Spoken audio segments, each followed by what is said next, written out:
Hi everybody. A lot of people couldn't come tonight. Some was the reasoning was because of the cold, and the others had meetings elsewhere, and it was a conflict they didn't know they were going to have before we got started. So we're just going to go with the class and go for the process. How many people did their homework and actually got the most of it? Well, because we're in flux anyway. We've already planned. Yeah. Looked at everything. Yeah. And so anybody listen to the CD, The Wall? Yep. You didn't listen to anything as possible because it wasn't on there. Oh, the wall was? Okay, good. So that helped. What in with The Wall, did anybody notice anything with the listening to it? Did anything come to them? Did anything happen?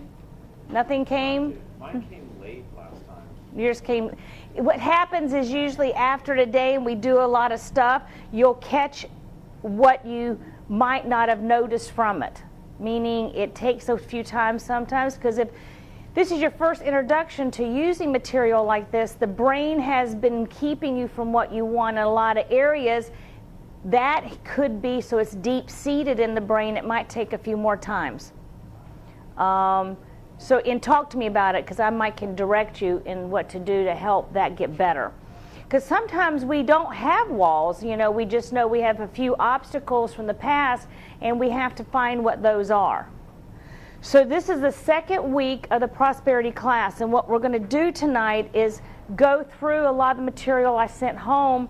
The timeline therapy is more the focal point of the process of the Chi report, so you can actually write out your future. You can actually get in a roadmap plan of what you want to do. And I was telling Kathy Mulford rode over with me tonight, and I said this week was really great for me. I have like 3 clients this week that had already done this year's and brought last year's back in, and we went over it, and it was like boom, boom, boom, boom, all their over quota. One lady came in yesterday and she was so excited. Her bonus was double what she had projected for this year and had done 125% over the what she was supposed to do, and already had met her March in this year.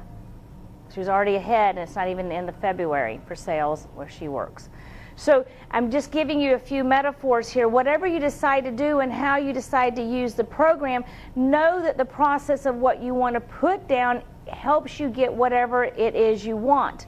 When I was in New York this week, a couple of my clients had really good things happen that they put on last year's, as far as meeting somebody, as far as actual travel. One lady had met the guy she wanted, and now they've been doing his traveling for a year with his business. I mean, places like Panama, Dubai, London. She says, oh yeah, we're talking about buying a place on Lake Como. I went, really? So she really projected what she wanted, and she attracted it to her, and it's how she has been doing things for a few years with the Achieve Progress Report with me in the timeline therapy.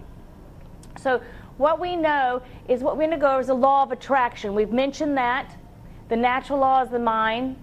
Future timelines, what I'm talking about, what we started last time, I wanted to give it to you because we took the 3 classes and made them into 2. We're going to do a hypnosis session, and there's a fun one that I added here. It's part of what Wayne Dyer and a lot of other people use as similar to the boards. Anybody here ever done a Discover board, a picture board? The magical box is another form of that, and I gave it to you, and we're going to go over that. The swish pattern is a process in NLP techniques to kind of like erase stuff you want to erase out of your mind. And anybody that's heard me hypnotize them, I say swish when I do certain things. It's actually an NLP technique that we incorporate into our sessions. Direct suggestion, there's a handout. Belief change. Sometimes when we make changes in our lives, we have to really change our belief about what it is we want to do. Because there could be a program in our subconscious mind that was created that is keeping us from that. Now, we have mentioned the wall could be part of that. But it's also the belief change if there's an undercurrent mindset of something else is supposed to be the way you're doing things. So the belief change, I use a lot of scientific terms and processing with what I teach, It's actually a paradigm shift. You know, you're really shifting the paradigm of the way you do things. Because if the old way isn't working, you need to shift it to a new way. And if it's incongruent with anything that you're doing, then it is a change. And there might be a belief in there that's not congruent with what you want. The Disney strategy, there's just something I added to give you, and then another hypnosis session. So this is basically what we're going to do tonight. My main focus with everybody tonight is really important that we do the timeline therapy, because I believe that's what you leave here with, empowered to make actual change in your life, because that is the way we function by how we see our roadmaps. Natural laws of the mind. One of the things I find in getting people to make changes in their life is to understand the science of this. That it isn't that swing the watch in front of the face, that this isn't a fantasy type thing, that the science of it. And because of the natural laws of the mind, we know that a thought, that what you think is what you become. You know, you can actually be sad and think a happy thought and actually be happy afterwards, because each thought replaces each thought. You can only think one thought at a time. So one thought at a time creates that energy of what that thought is. As simple as the thought of an apple. What is the apple? It doesn't have any real meaning. It doesn't have any, most people don't have any emotion attached to an apple unless they really hate them. They don't like the taste of them, then they would have like a, ugh, I don't really like apples. Or if they love apples, or if they're a teacher, they might think of an apple because they've probably been gifted with thousands of apple representations all the years of their teaching. Because does anybody know why teacher, the apple for the day for the teacher, where that came from?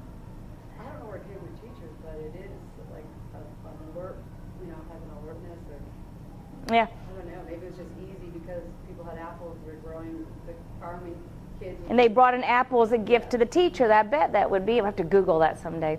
The Big Apple, New York. I wonder how that got labeled that, because it definitely doesn't look like an apple. But the thought, we can take a word and have a lot of thoughts, unless a thought, it becomes what you get by thinking it. The apple has no reaction. If I say mother, everybody has a different reaction in the room. If I say horse, everybody has a different reaction. So what you think is what you get by mindset, because of the way the brain works. Because the way the brain works, we have a thought and it causes a physical reaction. Whether it be the apple and you not liking the taste of an apple, or maybe you got hit in the head with an apple one day and that apple reminds you of being hit in the head. I don't think I've ever been hit in the head with an apple, but a shoe once. But the thought is that the apple doesn't have any representation. No representation. So you're not going to have a physical reaction to it. But I like these pictures, aren't they cute? Maybe didn't like the apple, this one liked the apple. But you know how that works. We all have a connection. The third law is so important to everything that I teach, everything that I do. The imagination is more powerful than knowledge. I used to say that the imagination was almost as strong as knowledge. And one day I was introduced to a doctor that studied the mind, and he was a brain doctor. He says, you know, you have some good material and you sound pretty good. He said, but you have one thing you need to change in your speech. I'm thinking, okay, tell me please. He says, the imagination is stronger than knowledge. Scientifically proven that the imagination can overcome a lot of stuff. And he brought up the placebo pill. Everybody knows what the placebo pill is. Gave a sugar pill, told them they were going to get the results of what the medication was supposed to be, and the group taking the placebo pill got better. And it was a sugar pill. Was something very interesting about it. I think they said 40% of them knew it was a sugar pill. The other 60 didn't know, and they still had better results. They had like an 85% good response from it. So the imagination, you believe. So I think that's part of what we all do, is we have to believe in what we're doing. We have to believe that we can make a change, believe in ourselves, believe, because that imagination is the power. What does power mean? It means that we have the energy, the control, the strength. Empowers us. So right now, I think part of what I really wanted to teach this class for, because there's so much out there right now being taught about prosperity and abundance. And a lot of people want to increase their income, a lot of people want to increase their happiness, a lot of people want to increase their career, improve their career, and their spirituality. There's in life, we have all these facets of who we are. We're not just our job, we're not just our family, we're not just our friendships, we're not just our spirituality. To be balanced, we want to be all of them, correct? They all need to encompass and be workable. So in the mindset, the way timeline therapy is created is scientifically, belief system is, we function off of these roadmaps in our brains that we get in routines. Well, what is a routine? A habit. Since 97% of what we do every day is by habit, if we don't have a habit of what we want to accomplish, are we going to accomplish it? No. You know, I was working with a lawyer this week, and we were working on his time management. He wears a lot of hats. He runs his company. He is a really good lawyer, flying all over. He's father, husband, and he's in charge of a whole law firm. In his time management skills, he's never been on time, is his quote he says to himself. But he's always on time to court, and he's always on time to catch an airplane. So he has the capability. But his brain has not categorized his on-time management in all areas of his life. So his roadmap has not incorporated a way to do that. So we can borrow how he does it and use it, but in the mindset, it's a reprogram to be on time. But then it is to find ways to organize your time, to be that process. Then we create the roadmap. So the outcome of what we choose to do is decide what it is we want different. The purpose of this is the change of what do you want different. If everything is working perfect in your life right now and you're happy 24/7 and you like the way everything's working on every moment of your day, then you're here just to hear me speak. If you have anything in your life that you want different, you're here to learn how to change that. I have studied this so much and I use it in so many areas of my life that I can honestly say it does require just kind of waving a magic wand and saying, what do I want? What do I want different? Because we break down the process and we create the roadmap so the brain has a new roadmap to follow versus your old one. Now, if there's some good parts of your old one that you've already worked on and changed, we want to bring those forward. Like good time management, a good program for be on task with. I had one person come in this week. Her boss resigned at this one company, and so now, and that boss was very controlling and she had meetings 5 days a week, twice a day, checking to see what she'd done every moment. And now she's like, oh wow, I don't have to do that. And I go, well, what was that plan? Because it works so well. You got all those companies to sign up with you. Let's borrow that list. Let's borrow what your boss had you do. Oh, this happened to me yesterday. And so it's taking what work the old boss had her do and rewrite it to work now that she's going to require of herself. Well, then I hypnotize her to do it. So it's finding the way you want it differently. So let's go down it. Anybody kind of sketch anything down and work on this week? Get some ideas of what you want different in your life? Mark knows his. We've been really working and honing in on. What's something that you don't mind sharing that you've got to do differently this year? Or like you did last year, but bring it up a notch? Well, I think income. Income. And But go. number of accounts and size Thank of you. accounts.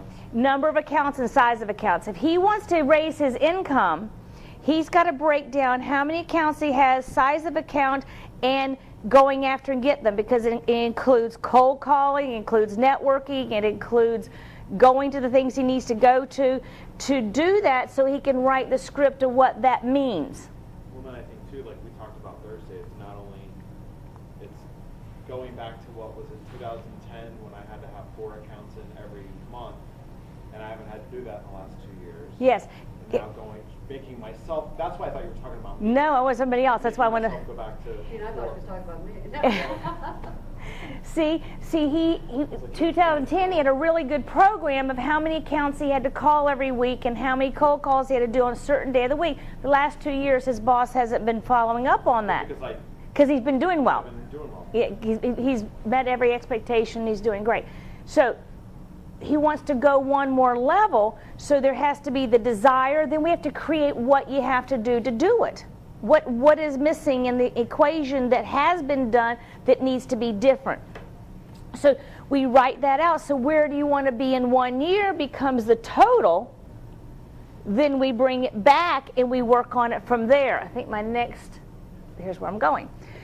It's taking the year to where you want to be in 1 year. In a relationship, at work,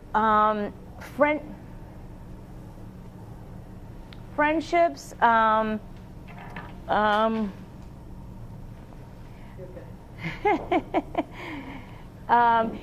we want to look to the year and see exactly what we want, and then we go and figure out how to get there. That was like, the other one was the exercise part.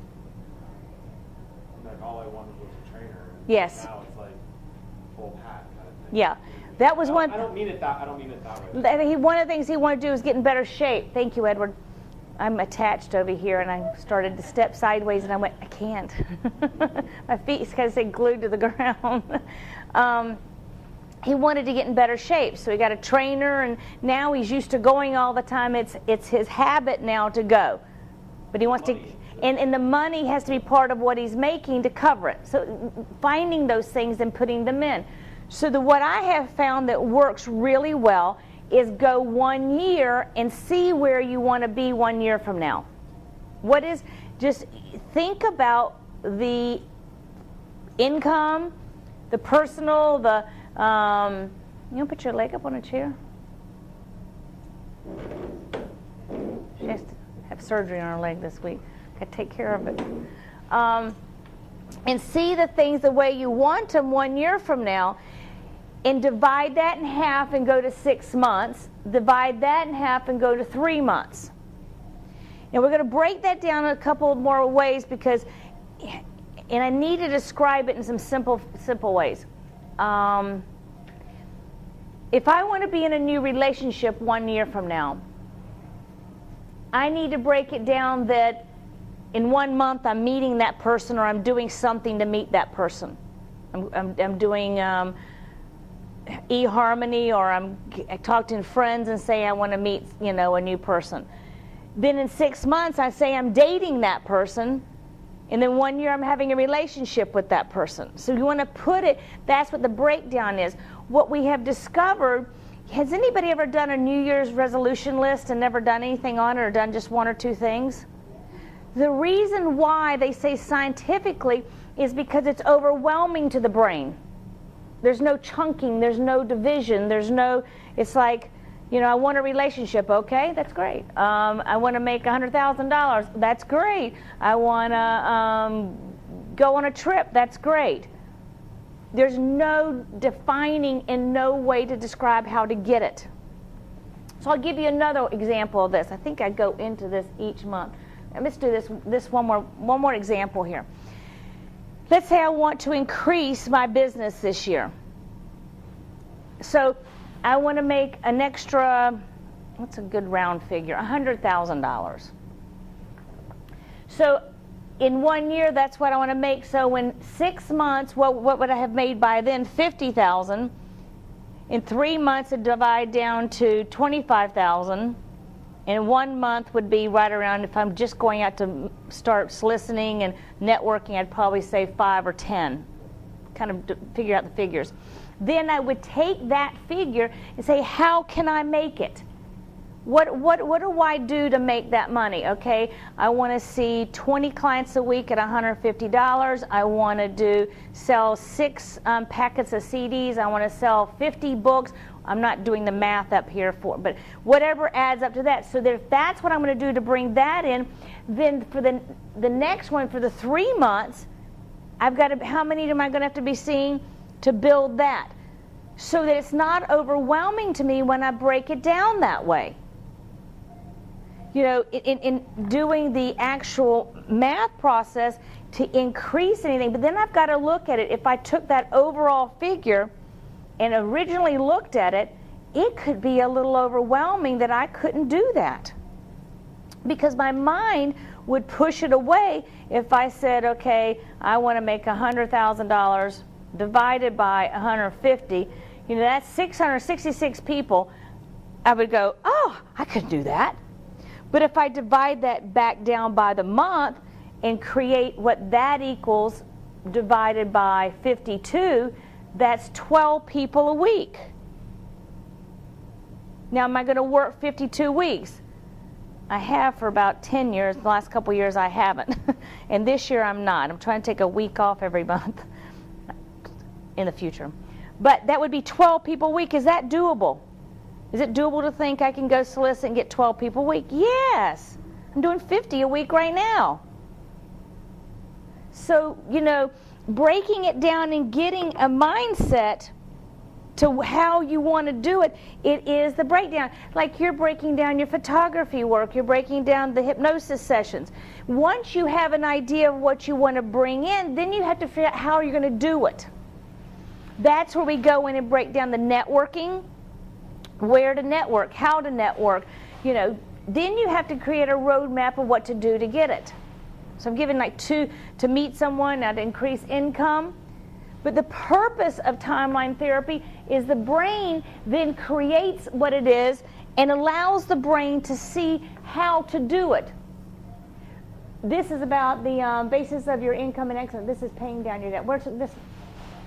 We want to add to this the timeline therapy because we brought out last time that everybody was going to work on their finances. This is where you want to add your finances into your timeline therapy so you can see yourself getting out of debt or being able to put money away and save money. Because the budgeting and learning how to take care of the money you make, what to do with it, how to... we were going to put a list together with some great ideas of how to do different things. And Susan Poland made a real good suggestion for how to scan things on your iPhone for expenses and different things. We looked all that up, but I didn't get it here. Cheryl was off Friday. Her son got married, and I was booked all week. I usually go in on Saturday, but I had clients all day Saturday. So we'll get that to you. I promise you I'll get you because I'm really working on putting a list together of ideas. I mentioned what Edward taught me, the restaurant thing for coupons for restaurants. We found a couple other ones. I can tell you a couple. Yeah, what are they? One was NEATCO that Susan had mentioned. That's what that was. Say what that is. NEATCO. And that was where you can actually keep track of your finances on your phone for expenses. Because one of the things I like to teach everybody is how to deduct everything you can deduct off your taxes. What was that, Mint.com? Mint.com. Was Marissa saying that? Which one? That's an app on your phone. Yeah. Mint.com. Mint.com? Mm-hmm. Mint. M-I-N-T. And what does that one do? That one will bring in your bank account. You can make budgeted items. That's what. You can set it down what's for groceries, what or whatever, and it tracks it. Now, yeah, that I looked at too. That looked really good. And there was another one I was spending some time. I had a break this week, and I was looking at. I'm really into finding this stuff out. So when I get more stuff, I will email everybody in this class. Publix.com has a whole bunch of stuff, Publix.com had stuff. and coupons.com. So what I'm trying to get everybody to understand, if we want things to get better, we got to figure out how to make it better. The awareness and what I found in my life, and I shared last time, was looking at the figures was hard. Facing the figures was hard. So, you know, I want to make that easier so that you get a better way of knowing if you face them and look at them and you have ways to increase them, then it's worth it. Then it becomes kind of fun. You know, then it's like, you know what, because not knowing hurts us the most. That's where I really had a hard time. Not knowing was kind of, it was a cloud. And then when I would look, it was like, oh, you know. But finding out and being able to get rid of it. So, you know, figuring out 2 ways to pay things down. Start with the smallest account, get it down, start with one with the highest interest rate. I talked about this last week some. How I discovered one was at 29%, and I hadn't even looked at the thing. I hadn't looked at the second page, and I was just using it. You know, my daughter got in a new house, and she was going through divorce. So I bought her new furniture, so I just charged it. Figured I'd pay on it as I went along. All of a sudden, I turned on, wow, 29%. I bet you better start working on paying this sucker, you know. So becoming aware. So this came from the consumer debt way that they teach it in the county, I think is where they've set this up. Mary, my ghostwriter, wrote their books and everything. So she put this in here and had some suggestions for me to share with everybody. Because what we want to know is that as you are building your timeline therapy, one of your goals is to feel balanced financially and to know that you're handling what you have or what you've earned, or doesn't matter. So to become aware of it. I think that, to me, I may be really honest, my son left the room. That was one of the hardest things for me to do, to really face it. And to make myself become aware that I can be in control of it. It was easier to just leave it in the drawer. Pay down the debt. You know, I'm really wanting people to add this to their timeline processing so that you see in your lifetime to do this. I'm getting older. I don't know everybody's age in the room, but, you know, I'm 57. I'm looking at, 60. My husband's older. And what are we going to do for retirement? I really have to think about it. I've got to look at that place in front of me and say, what is it? What does it look like? Because I never even heard the word. My father never retired, is what he said. My uncle just retired at the age of 80 from the sugar mill. You know, my brother retired at 69, 68. Retirement hasn't been something that was discussed in my lifetime. And they didn't work for companies that had retirement, which is different. Then I have a brother-in-law who worked for the FBI. He worked for them, he retired, then he started working for Philip Morris. Now he's a second retirement. Now he's getting 2 retirements. Now that's smart. I go ahead, why don't you go to work for somebody like that? Why are we self-employed? You know, being self-employed, you don't have that. So promise yourself and your family in writing that there's no new expenses that will occur unless they are necessary. I started doing this myself until I went shopping the other day, then I forgot I said that.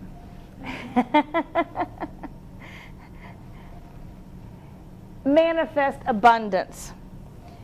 I want to do a little session right now with everybody to kind of give everybody a little pick-me-up. But before I do, I want to use the opportunity to say, and I'm going over this over and over again, when I say abundance, it's not always money. You know, there's so much out there that's all about the money.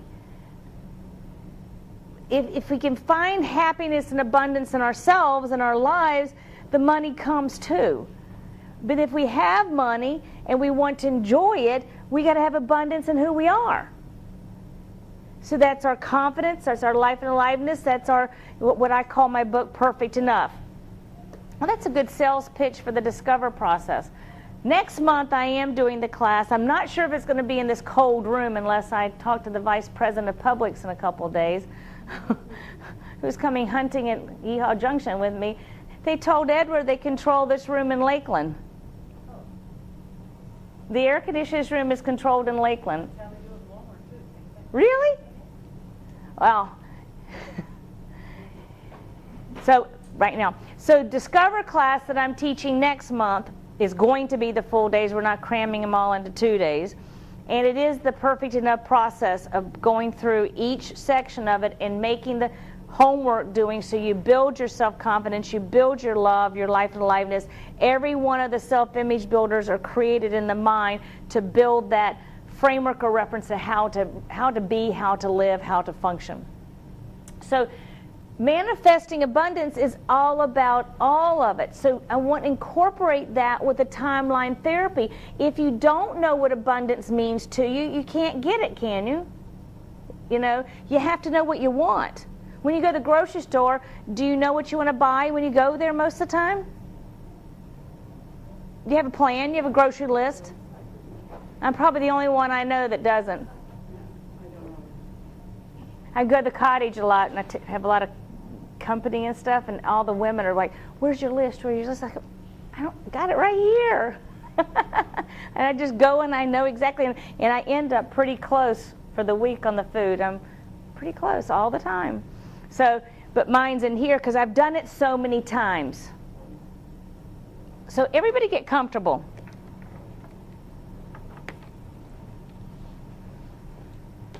And close your eyes and listen to the sound of my voice. In a moment, I'm going to ask you to open and close your eyes. When you close your eyes, you relax easily, automatically, and naturally. Okay, now open your eyes and close your eyes and relax deeper and deeper. I'm going to count from 100 to 93. With each number that I say, you say the number privately to yourself in the privacy of your own mind. With each number that we say, you relax mentally, automatically. 100, 99, 98, 97, 96, 95, 94, 93. Every sound that you hear outside of this room and inside of this room just relaxes you just a little bit more. Let your mind take a break. Let yourself just take a breather right now and just breathe and relax. Feeling comfortable in the chair, feeling comfortable in this room. Just be comfortable. The mind is opening up. As you've gone through some exercises and listened to my voice, whatever the wall representation was to you, or if nothing came to you, the wall representation will come to you, and you're able to let go of whatever there is through the subconscious mind that you need to release, that is in your way of what you want to achieve. So I want you to imagine, as I teach you about timeline therapy, as I teach you about the Achieve process, looking to what you want your outcomes to be. Think about your life. Think about your career. Think about your relationships. Think about your spirituality. Think about that you want to have different. What in your life do you see and do you get upset about at times, or you want to be different, or you wish you had? What are your woulda, coulda, shouldas? Make a list of your woulda, coulda, shouldas and see what the answers to those are, and then rewrite your script to what you want to achieve. Looking at your life through a mindset. So right now what I need you to do is just imagine, visualize that you're in your private room. The blue walls, the dome ceiling, the chair sitting in the middle of the room.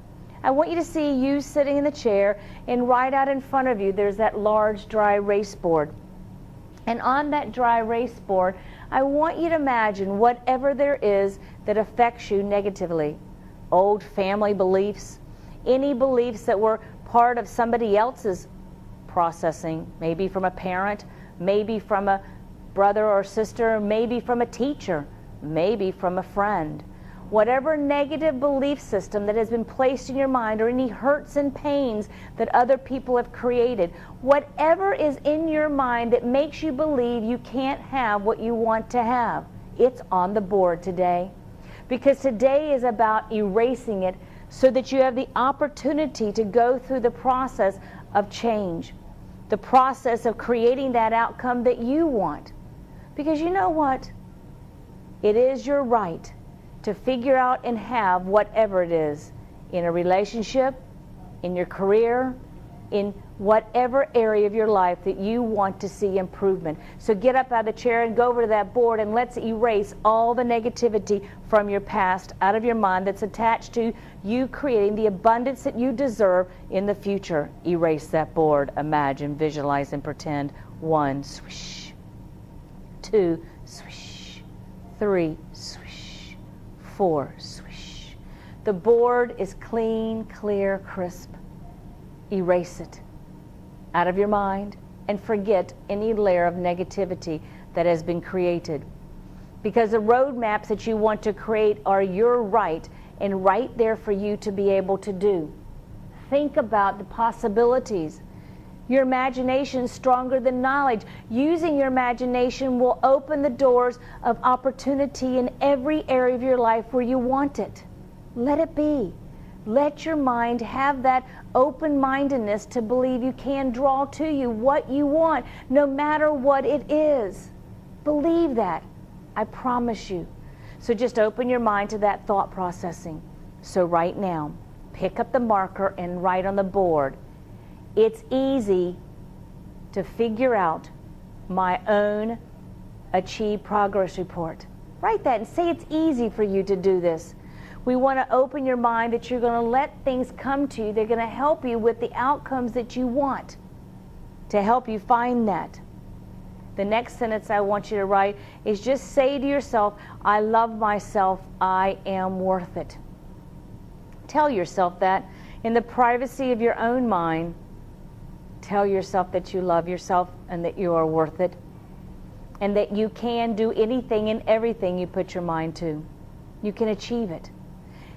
Then one more sentence. I can do anything and everything I put my mind to. Say that to yourself and write it on the board. I can do anything and everything I put my mind to. Now look, get back in your chair and look at the board.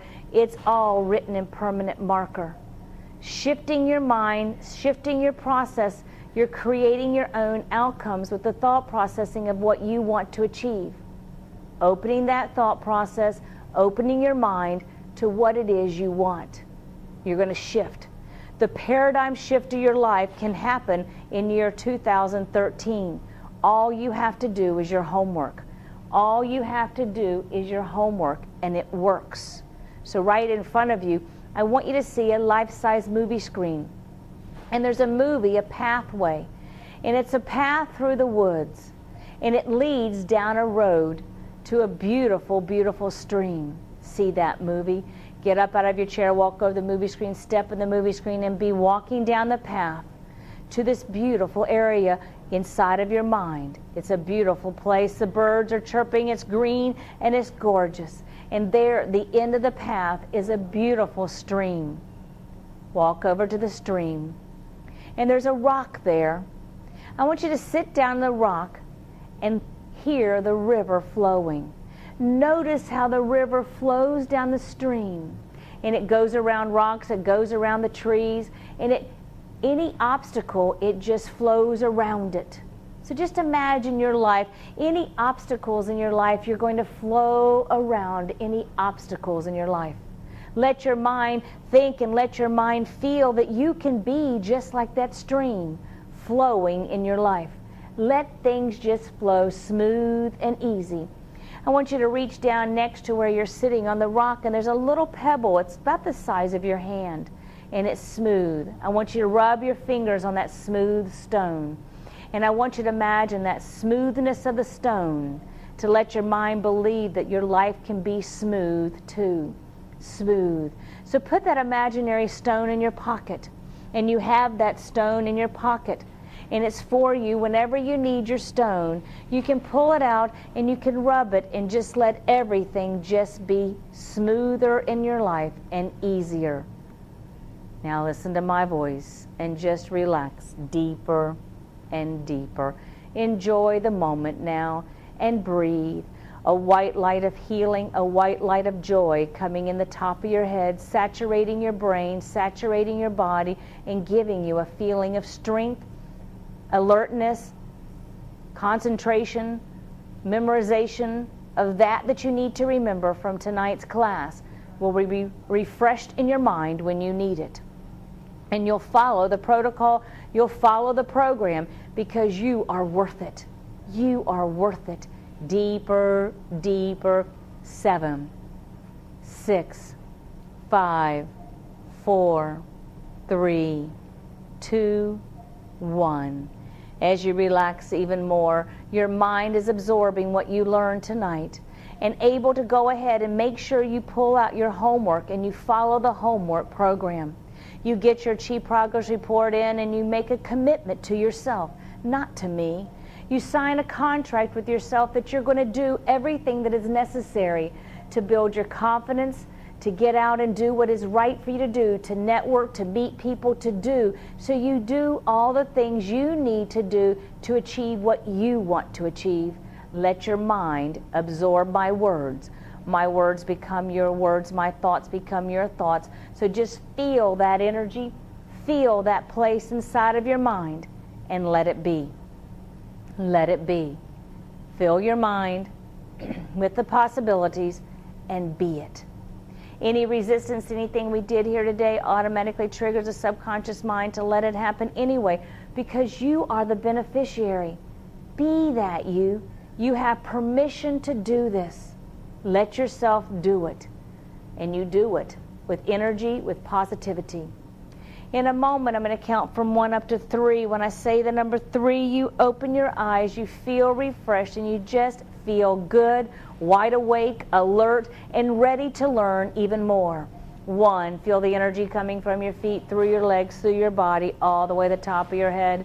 On the next number, your eyes are clearing as if they are being bathed in a cool mountain stream.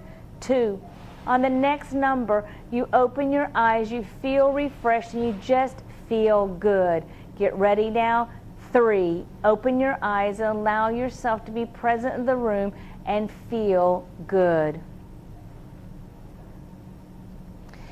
What we want to do is really open your mind up that change is something you can do. Sometimes in life we get into our routines and we don't think that we can change. But in reality, and a lot of times we've tried. A lot of times we've made our list and we wanted things to be different, and we've gone out there and done it, we thought differently, but we go back to our old routines all the time. We haven't changed it on that other level of the brain. The subconscious mind's habit pattern has to have the mindset to create a difference in that transition. So you know what we're here, the hypnosis helps us make change easier. Everybody is aware of that. I'm not teaching that in this class. But remind yourself of that. That the difference here is with the timeline therapy and the processing, not only are you creating the roadmaps to do it, but then you hypnotize to do it. The new roadmap becomes the hypnosis script to see those movies in the mind of the way everything functions, the way things are going to be different. To build that blueprint in the brain of doing it that way. And then the mind actually will start reproducing how to do it the new way, because you put the program in. You know, I do a lot of that. You know, last 4 years worked at this SERI Center, integrative care for cancer patients, and I do a lot of healing processing there with health and help people feel better, you know, and help people, you know, scientifically they've proven that with hypnosis the body can heal. So it's not only for career changing, it's not only for progressing in life, but it's for lots of things, and for energy. You know, I think yesterday I said at the end of the day I was running on fumes. I had a break in the middle of the afternoon. I was in the chair listening to hypnosis CD to finish my day, to have more energy, so I could keep going. And that's what I did. So I added this to everybody. I mentioned it earlier. This is written in, I think, Louise Hay's book, I got it, or Wayne Dyer's book, one of them. It's in one of your worksheets. It's a fun thing to do, and I think it's good for everybody to do it. It's similar to the progress report, but it's a box where you use this process. You get a box, and you focus on the energy that you create in the world. We call it the magic box. And they're personal preferences, but there's a worksheet of what you do. It's when you want to give to the universe manager even more specific information about the details of the things that please you. Using a box to put pictures and things or write out something that you want into the box, and it's that imaginary box that's the universe is going to send it to you. I think more in scientifically versus that there's some universal force out there that's going to read what's in my box. I think it is more my energy that's getting me to think about what I do want to do. That making the internal dialoguing of a driving force to do something. If you don't know what it is, then are you going to attract it to you? I think the magic box is a fun way of, did you ever do it, Kathy? Yes. Yeah, I did too, and some of my stuff is, oh, you did? Did you ever do the box? You did the board. We did the boards. Actually, I'm sitting here telling all this, and there's something flashing in my brain. One of the things I put in my box was the Royal Clipper to go on another trip. And it just dawned on me, I'm going on one. You know, yeah, I'm working to do it. No one called me up and said, here's your cruise, I'm giving it to you, but they did send the card with the 47% off and the free airfare. So it is kind of fun.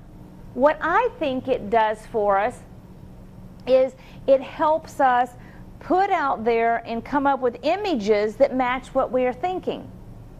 When I was in New York, I had the opportunity to see a client up there that I've helped through the years, and her husband. Now, quite a few years ago, she was forced to see me, 10 years ago actually, to get over the fear of flying, because she needed to go fly for a job. Her job, they were about ready to can her. She was the producer for Fashion Week, and she really needed to go to Paris and Milan. She had to go to Paris and Milan. I mean, can you imagine having to go to Paris and Milan? But anyway. So she got over the fear of flying. And then she lost weight. Then she stopped smoking. And then she said to me, you know, Laura, there's nobody in New York City to meet.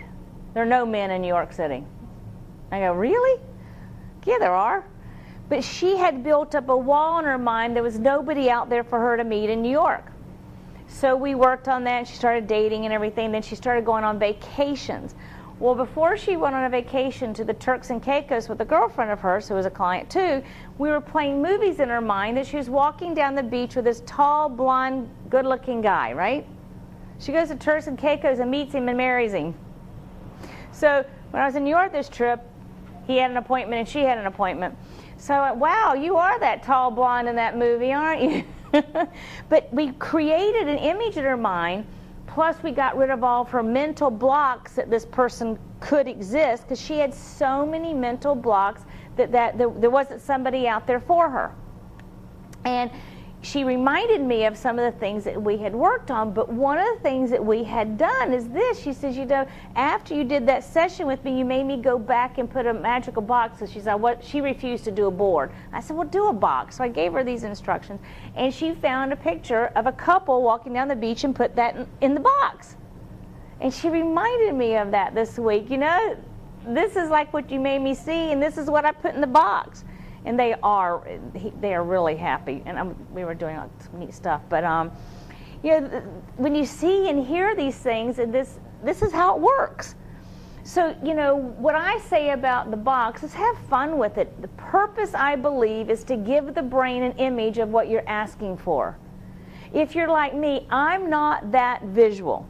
I mean, I can pretend, imagine, and fantasize that I'm seeing an image in my mind, but a photograph or a picture out of a magazine really gives clarity to what I want. It's funny because on one of my boards I'd put a new boat and I'd put a couple of new ring and something else, and the board got hidden in my closet and something else got put on it, and I was pulling it out the other day and like 6 things on the board had happened. There was one thing that had Africa on there, but that got canceled. It got paid for. The lady paid for it, but we didn't go. She says we're still going. But so that one I thought I was really had home run on because I got invited. I guess I should have put on there that we went, not just that I wanted to go. That happened to me once. I think I told. No, I didn't tell last time. I had on my board Rachel Ray show. I wanted to go to the Rachel Ray show. Well, someone gave me tickets, and I went to the Rachel Ray show, and I'm sitting in the audience, and I'm going, wow, I wanted to be on the stage. I wanted to be on the Rachel Ray show. I didn't want to be in the audience. So I went home and cut a little picture of me out, and I put it on the Rachel Ray show, and about 2 months later, I got on the Rachel Ray show and hypnotized somebody for a program. So sometimes you have to think the next step and put what you really want.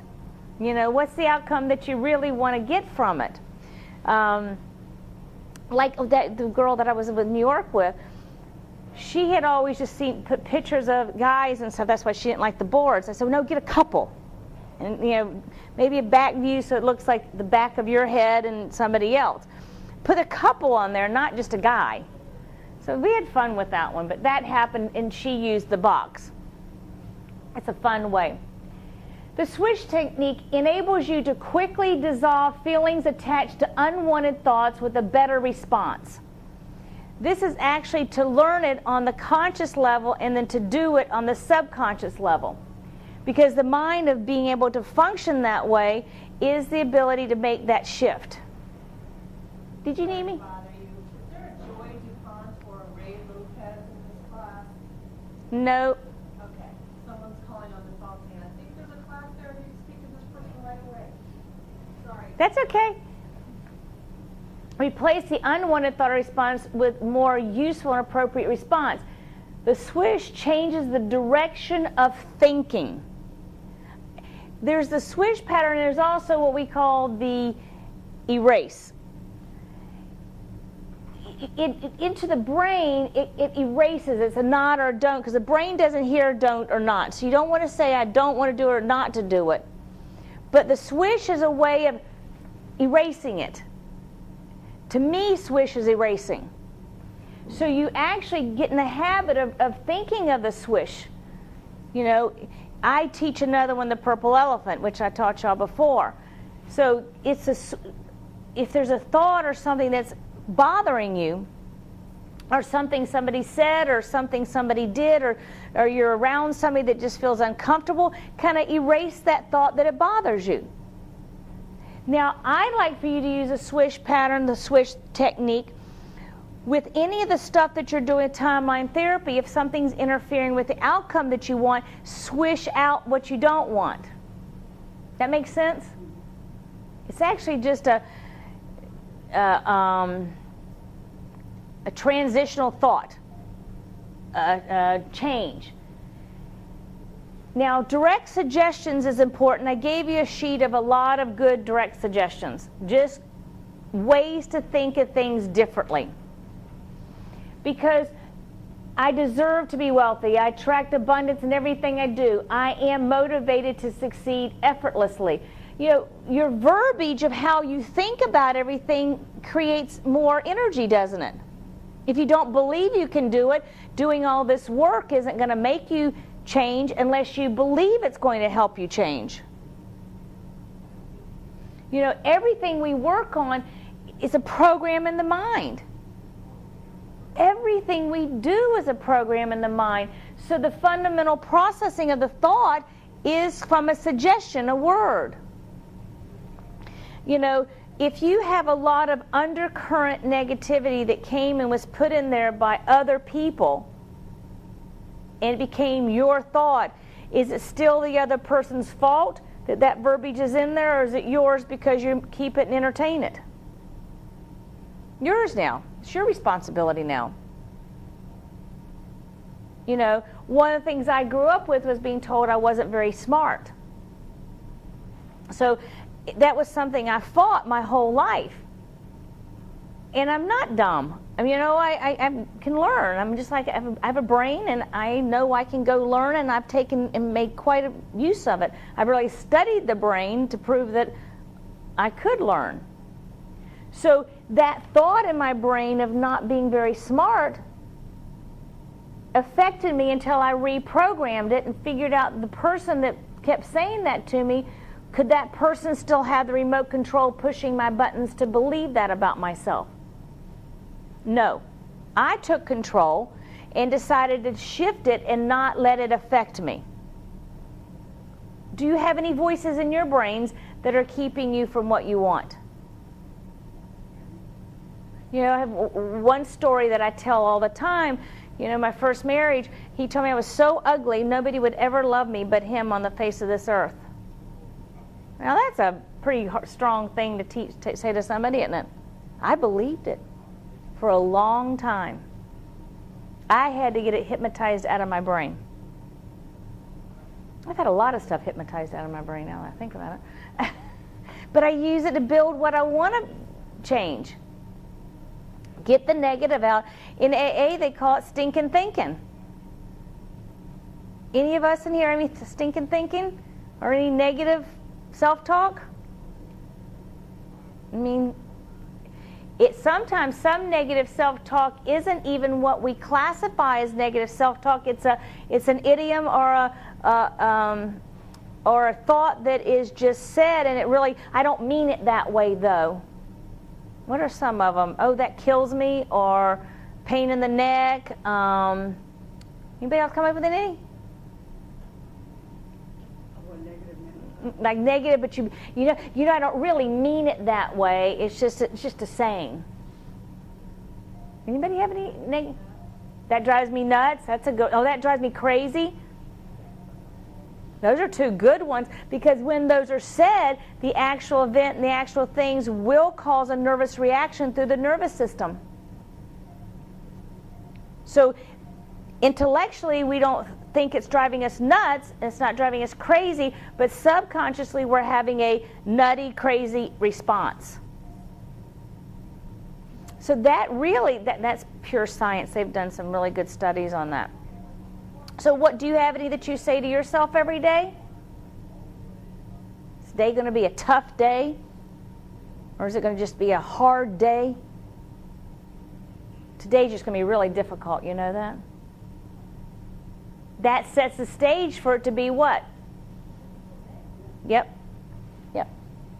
So in order to program your mind while in alpha consciousness, you must observe certain fundamental rules of suggestion. The rules are few and simple. It has to be positive. That's what we call direct suggestions. And we want to keep them positive. We want to really become aware of that mindset. I have this one chart that I have you list all your negative ways you say things, and you have to change them, and then fold the paper in half, tear the left-hand side off, and keep the right, and let those be on your mindset. Get index cards and start putting them around you. I went to a woman's dinner party one night at a friend of mine's house, and it was this women's group. We were working on being positive. We were working on a lot of our stuff together. And I went into her bathroom, and I walk in, and she had had lots of things happen that were, everything was negative that was going on in her life. It was just amazing. And I walk in her bathroom, there's this big sign right in the middle of the mirror. Failure is not an option. I'm like, oh. Because the subconscious mind doesn't hear don't or not. Failure is the only option? Thanks. I went in there and said, no wonder you're having so much failure in your life. You're breathing it. She did change a sign, and some things did change for the good for a while. Yes? Yeah, I have a different look on even those words. Failure, when we work with kids, it was often, failure leads to success. We all need to have those stumbling blocks to get to the next level. I mean, that they're not failures. then that's People it. tend to look at things that come up in their life as failure when it's actually opportunity. But Luann, Yeah. we're talking about the way the brain is taking the information Right. to what you want to achieve. Right. You do learn from your mistakes, but you don't want to focus that failure, if the subconscious mind doesn't hear don't or not, then it hears failure is the only option, then you're just going to keep failing. No, I agree with that. Yeah, I agree with but the wording like that. and But separating failure, the two. but failure, if a person starts failing a lot, they start believing they are a failure. Right. What you want to reframe that to be is when you learn something from something not being right, then it's something that you learn from your mistakes, not failing. You know, you don't really want, because of the definition of failure. There's no way I can turn the word failure around to be a positive. Well, you're right, and that's what we teach them. Don't use, like when we have, let's say, someone who, they have such high expectations that when they don't meet it, they call it a failure. I said, no, it's not a failure. Correct. Don't use those words. Correct, but then you're going after that perfectionism processing then and trying to be perfect, that it's all about finding solutions. I like to switch words around because And accepting what you, happen and where as it's you gonna go learn, from here. and you have to Yeah. learn. Right. So where are you going to go? So you have a really good point, but it still goes down to words. You really have to understand what the definition of the words does to the brain. The brain, you know, this is a brain class Right. to really get how you can change your lives with your words and with how to lay the roadmap of the future. It's really the negatives that you use in your phrasing. And I'm teaching you this. This is great for you too, because you're being a hypnotist. You really want to be careful of that because, you know, I learned this the hard way. You know, I found out that 30 minutes after I hypnotize somebody, I better watch what I say because what I say becomes real faster than anything. Right. Well, I So- caught myself using the word not once, and I stopped, and I'm Yeah. like, wait a minute, I can't use Yeah, and You then don't use that. and then afterwards, you can, when you're hypnotizing, give direct suggestion to subconscious. Do avoid the cigarette? You will not smoke. You know, you can do that, but in that, if they open their eyes, if I say something like, you know, I don't know, make up something, you know, don't trip over the refrigerator door when you walk out of my office. They'll walk out and trip over the refrigerator door. You know. Making something silly, but you know, you have to be careful with that. So direct suggestion has to be, you have to find the rules and the fundamental processes of what direct suggestion is and what correct direct suggestion is, so it's positive. It's informative, instructional, and positive. Because it's the I am of how we think, guys. What is confidence? It's a habit. What is brave? A habit. Huh? What is strong? If you think of somebody strong that can handle a lot of things in their life, what does that mean? They've learned how to do that. Or they know how to handle it. Wouldn't handle be a good word? I love the word handle for some reason, because the more I hypnotize people to handle their situations, guess what happens? They start handling their lives better. I was working with somebody with grieving the other day, and it's like, grieving's a tough thing, you know, because everybody has a different way to grieve. So whether you've learned it, whether you've seen it, whether you've read about it, whatever your religion is, whatever, there's like 3,000 layers about it. So I started really just saying you handle it. Guess what 88% of the brain started doing is building ability to handle. And it becomes more balanced. So I put the verbiage in the positive, but direct suggestion is a way to really start thinking of how you are thinking. We gave a whole sheet of direct suggestion stuff in your handouts. They're just everyday ones that we picked. Structuring affirmations and suggestions. This is more of what you need to realize and what we're talking about, Luann. This is all the written out stuff that is in how to structure affirmations. What are affirmations, y'all? Positive suggestions, they're your thinking. Affirmations are what I live with, hypnotizing people. But affirmations for y'all would be the self-talk you say to yourselves. I'm losing people. Is it bathroom time? Let's finish this slide, and then we'll do a bathroom break. So to avoid working on the mind of another, avoid attempting to change the orderly progression of time. Like you can't do affirmations to change the time that we live. But you want to avoid using affirmations that are negative toward another person's thoughts. Avoid thinking you can call upon knowledge, information, and experience that you don't have. You know, we can't program you to go play the piano if you don't know how to play the piano, but I can program you to play the piano better if you know how to play the piano. Right.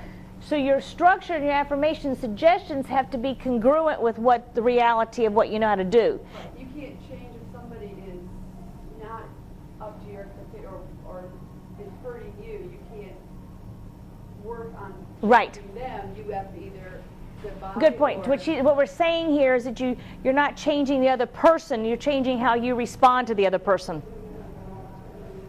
Avoid thinking that you can call upon, avoid the attempt to make physical changes where the system for change is either destroyed or missing. You can't grow another arm. But you can use the affirmations to be realistic that the subconscious mind does not recognize the concept of impossible, and it'll work on anything. There are 5 areas. The subconscious mind will work on whatever you tell it to do, except for these things. It cannot grow a limb, it cannot make you play a piano, but it can make playing the piano easier. We want to work on making learning foreign languages easier. Math easier, right, Kathy? She did a CD, Love Math. But the concept is that you can make it easier.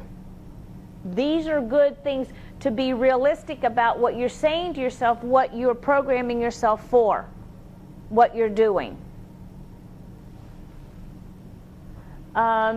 Phrase everything in the present tense. This says I will. I like I am better. To me, I will is still out there, but it's still good. You know, I will means later. It never comes, but still I still have to let I will be there, because that says I will go do that. That means you're going to put it in front of you. But then to create a stronger mental picture of it, you change it to I am. You know, the I am becomes a much stronger influence to the subconscious mind, because the subconscious mind it's an affirmation to the now. I am going to do this. I am going to follow this protocol. I am going to learn this. I am.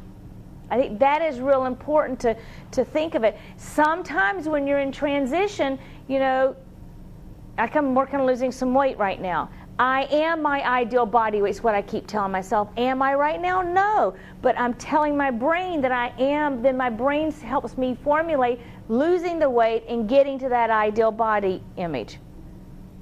I am a good speaker. I am, you know, I wasn't, but I did keep saying that till I became it.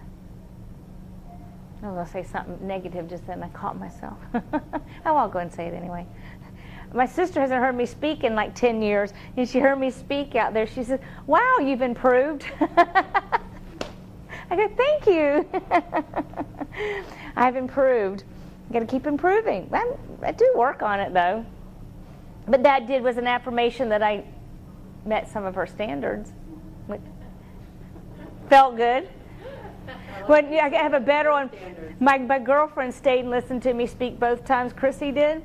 And we went to dinner, and she whips out this huge book. She said, I brought this book just in case you were boring. She said, I never brought it out while you were speaking. I got something out of both sessions. Well, that was quite a compliment, especially for her, because she reads all the time. She puts her makeup on and reads.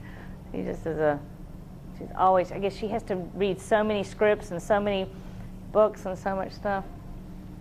So think about what your I ams are that are negative. This is where I'm going next. Does anybody here have any I am that are negative about yourself? You do? What? Sure you want to share that one? But we do. Our IMs can be negative. Do our negative IMs keep us from something we want to do? Yes. Those are the ones I want to swish. You've never yelled at me. Much. This guy I had in yesterday. Sometimes when I'm really working and for me to be forceful and go after something, when I became a hypnotherapist 13 years ago, that was one of the things at my internship I got criticized about, and I got told that I better get a little bit more forceful. So sometimes that's not real easy for me, so I say I'm putting on my pink boxing gloves so I feel like I'm getting in that mode to really do what I'm supposed to do. This guy yesterday goes, "Now, Laura, you don't have to put your pink boxing gloves on today. You can just say it the way you want to say it without them." I go, "Oh, I can? Oh no, my pink boxing gloves are kind of my MO, that I'm okay, that I can go be forceful now, you know." But he looked at me and said that, and I went, "Oh yeah, pretty funny." So what we want to do now is really think about the negative I ams that you say to yourself. That's your number one project to rewrite. Structuring affirmation suggestions, always use a totally non-restrictive positive approach. Make no mention of what is bothering you. Create a dynamic positive image of your objective. You may want a big house on the water. Not that big. I want to downsize. I want an apartment on the water. But if there's something that you want, it is the image of it so you know what you're wanting. You know what you're going after. Back to the image of the client and her future husband. Now he is her husband. And it was funny that I had this movie going down the beach. I had no idea she was going to Turks and Caicos. She ended up quitting her job. Both she and her girlfriend did, and moved there for a while and got jobs and met him. He owned a restaurant. He was from England. It's kind of neat stories. Yep. State your objective clearly. Know exactly what you want. Now, I don't want any more dogs. That's not a good picture for me. I have some for adoption. But isn't that a cute picture? But knowing, you know, do you want a puppy? Do you want a dog? Do you want something different in your life? A house, a car. You need an image for it. Structuring stress activity. You might begin where you are now, stress activity toward the objective. Visualize your activity, the participation. I was saying that about the Rachel Ray show. I said that about public speaking. I saw where I wanted to be with public speaking. I saw people on stage, and I would imagine myself there. I'd take classes, and I would sit and pretend I was there doing it. I'd create a structure in my mind of the activity to do it, to actually get my mind in the area to make that work for me. Let's take a break right now. We're right on the half hour, and this is a good place to stop. Do you need to leave yet? Okay. Get one more section in. How are you doing?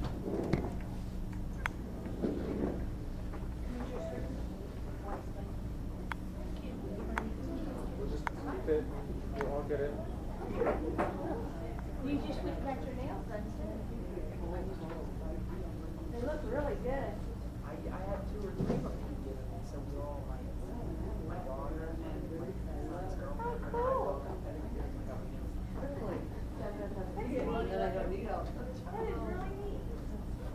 Laura, so I went Friday on my way to Miami, and I stopped by and I met June. Oh, you did? I did. And she pulled me up, sat in her office for a little while, went through a bunch of stuff. I don't know if she's going to let me. I'm not real sure. She should. They really should. But I just, so that's what I was like, I want to tell you something. That's what I want to How much dedication you did for you? I'm glad you did. So she's very nice. Is she? Yeah. So She runs everything. we'll see. She runs their office. She runs the whole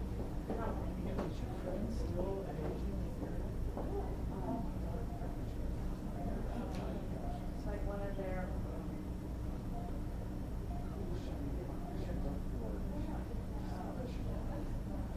She's a lot of people that are on all the shows. She's on there, she is, I don't know names. Both.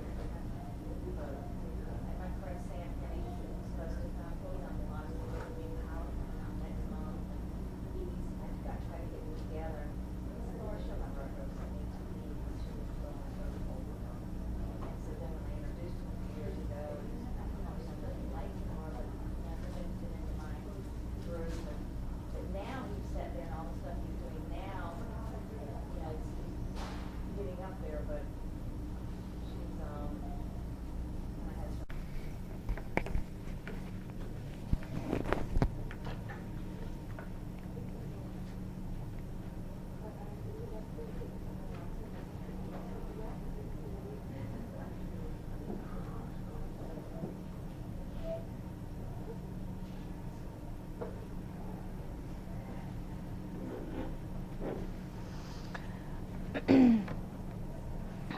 We were talking on break of how cold we are in here, and several people have to leave earlier and stuff. So we're going to kind of go through, and if anybody needs a break, just get up and go. And we're going to just go all the way through so we get, everything in. Get back to subject here. I want to. A lot of what we're talking about in this timeline therapy process is how to change our behavior, how to change our way that we've done things in the past, and we want new ways of doing them. And one of the things that we had incorporated in this process was learning about our own budgets, learning about how to handle money, learning how to create ways of handling what we decide to be our new way of our finances and our way of work, career, everything. We're actually incorporating who we are as human beings to function. I'm teaching y'all a lot of the extra material that actually is taught for reprogramming for a hypnotist or for a life coach or for a psychologist, techniques that are used that wouldn't normally be taught for you to go home and do. But I think I had such success a couple years ago when I taught this class, and everybody's done so well from it. I think we need to do more of this. I think we need more of using these techniques that we can do ourselves. Because just the images, just the changing of verbiages, just the affirmations, just our own self-talk does create a way that actually helps us change all the way around. Well, I think too, I think, it's like I did it in 2010, that's the best year I did, and I sell insurance and construction, and probably the worst year of the economy. He's pointing out he did this class 2010, and it was his best year he'd ever had. He sells insurance and is in construction world, and it was the worst year of construction. And a lot of people, one thing about Mark, what he sells, and he makes good relationships, he becomes friends, and he's a good networker, that they all renew every year too, because the company he works for is good also. But he gets out there and finds them, and he does the cold calling, he does the tracking and the breaking down the street, writing, and just stops and introduces himself, and then gets a relationship going and builds it. That's what we do to build our. But I think a lot of it was. We really wrote out the timeline processing. He changed his whole mechanisms of belief systems too, that he could do it. So I think the structure, and when I talk about the belief system, we're talking about self-confidence, we're talking about a new roadmap of how to go do your job or go do your life, whatever it is the restructuring. So all that I'm teaching here are ways to restructure your thoughts, your images, and your what?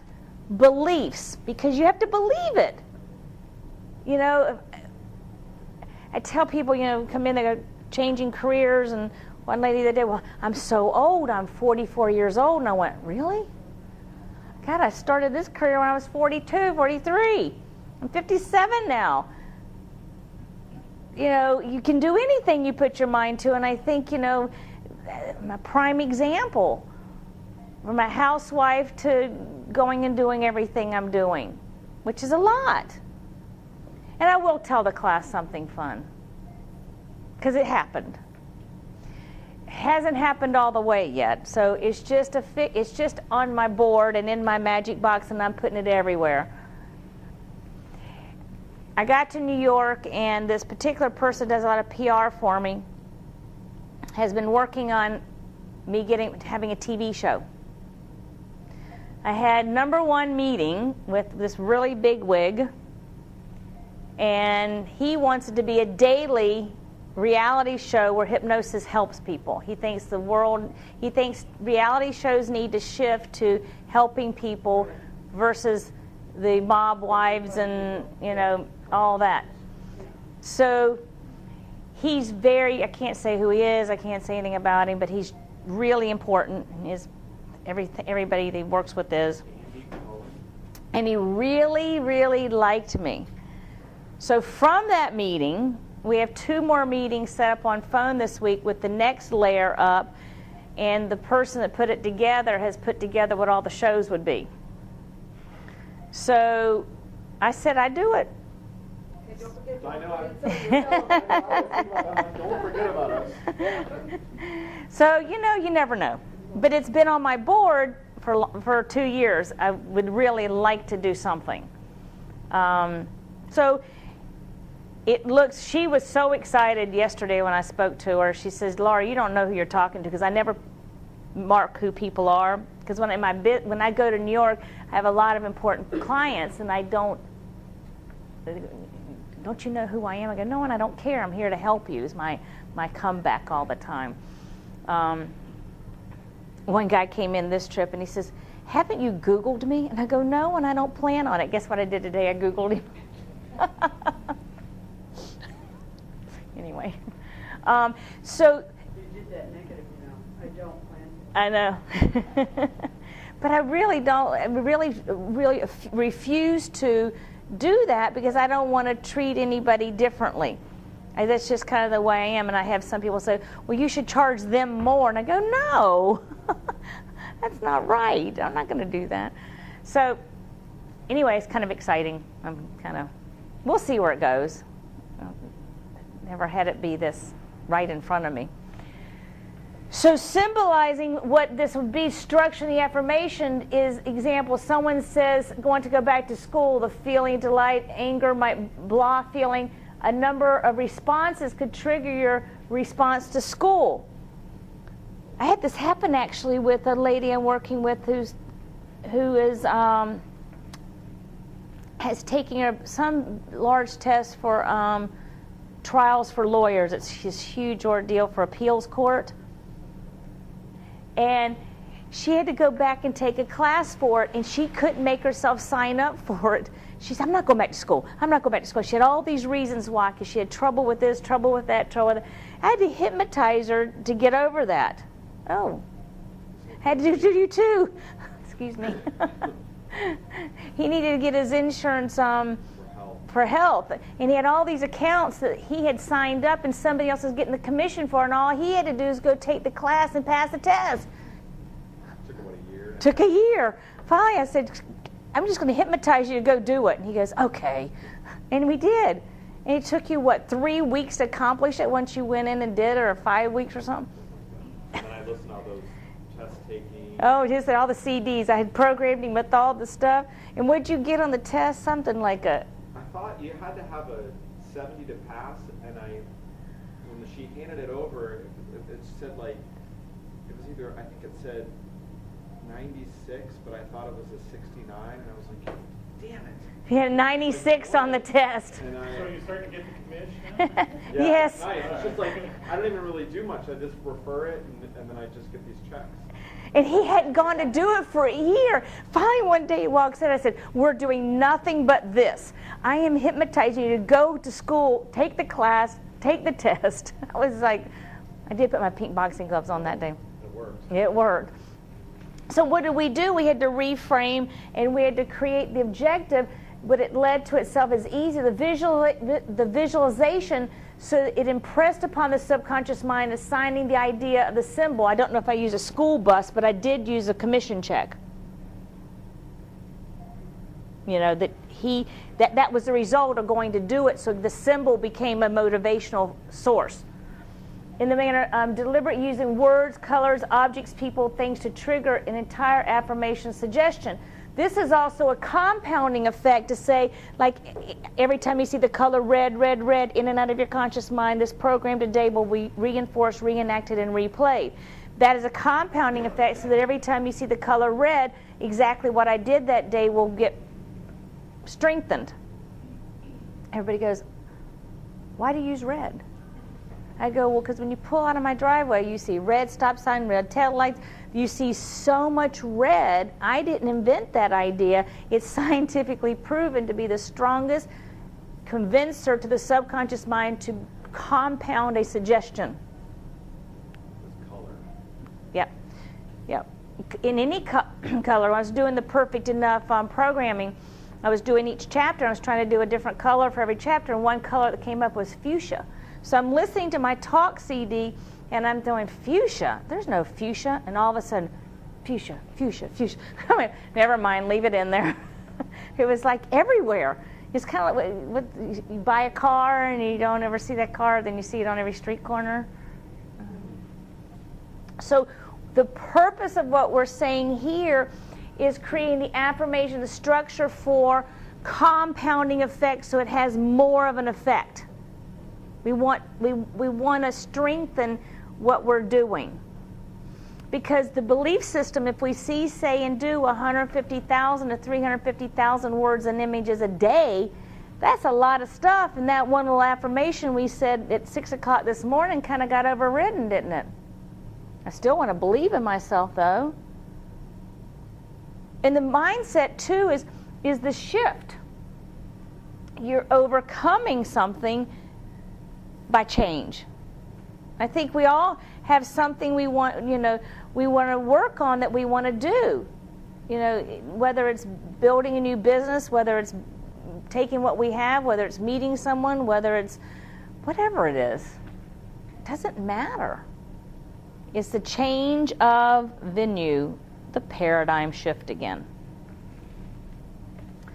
I'm spending a lot of time on this affirmation stuff because I really want, it's written in your booklet, you have it to go back over, it's the instructions, it's the thought process, but this is the verbiage that you think. And I do have a CD called Self-Talk that helps change it. That was a CD I was listening to yesterday in my office, and Paul, a friend of mine, came to fix the computers at my office, and I'm lying in the chair with my door shut, and I'm like right in the middle of a CD, and he opens the door, "What are you doing?" I go, "I'm hypnotizing myself." He goes, "Wow," and I just closed my eyes and let him keep doing what he was doing. I get to the end of it, he says, "That's a good one, I don't have that one." I go, "Yeah, you do." It's about self-talk.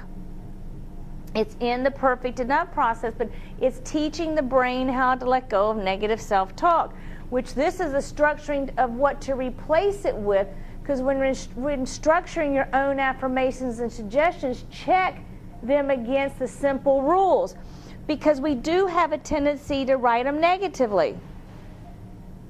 You think them negatively. Woulda, coulda, shouldas, what ifs. Those are all affirmations that we say to ourselves. What if I had stayed and lived in Fort Lauderdale? Well, what difference does it make? I live in West Palm Beach now. Who cares? But we do play those games with ourselves. And I say play games. I'm calling them that. But does anybody in this room have any thought of a regret in their life? Wish they'd done something differently? That's a what if, isn't it? So when you think it, you're structuring an affirmation to yourself in those thoughts in the negative. So what are we really focusing on in this class is how to really change those thoughts that you're thinking. Of course, we're going to use hypnosis to do them easier. We're going to use timeline therapy to create the whole roadmap of everything. But to save you time and energy is to really, when you do this work, when you write out the timeline therapy sheet, write it like it's supposed to. Now, I'm telling you, on the thing it says to send it to Laura King Coaching, I am going to take the time and go over everybody's to make sure everybody's is written correctly. Because it's important. And, you know, frustrating if you do the hours that you spent, you make sure you do it the first time. So structuring, so looking at year 2013. We're going to spend a little bit of time on this because I really want you to spend a couple minutes right now and just write in your piece of paper, write down, I'm gonna give y'all 10 minutes. I want you to write out some things that you want to be different in 1 year. Because I'm going to make you write them down. Here's why. A lot of you, has programming, I don't want to say it negative. I want to make sure you go home from here with some stuff that could happen even if you close the book and put it on your shelf. Right. If you write it on this right now with me, there's a higher percentage it's going to change in the next year. So 10 minutes you have. I really want you to do this. I want you to do it in this book. Just sit down and say, what do you want in 1 year? What do you want in your life in 1 year? Financially, personally, career, spiritually. Write a sentence. I am in a great relationship. I handle my daily life with ease. Career. I have my own TV show. Hey, I should write mine out too.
have one more minute.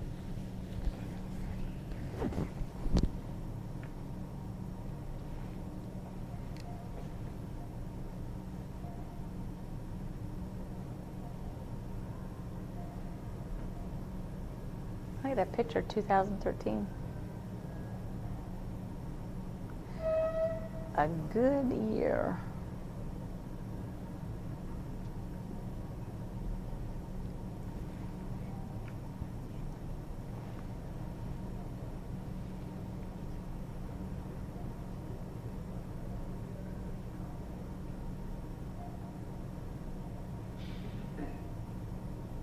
One more minute.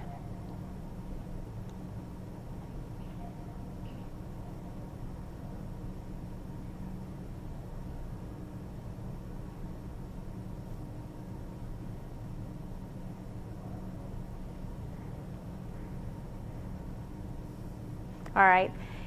How did everybody do? Did everybody come up with some ideas of how they want their year to go and what they see in the new year?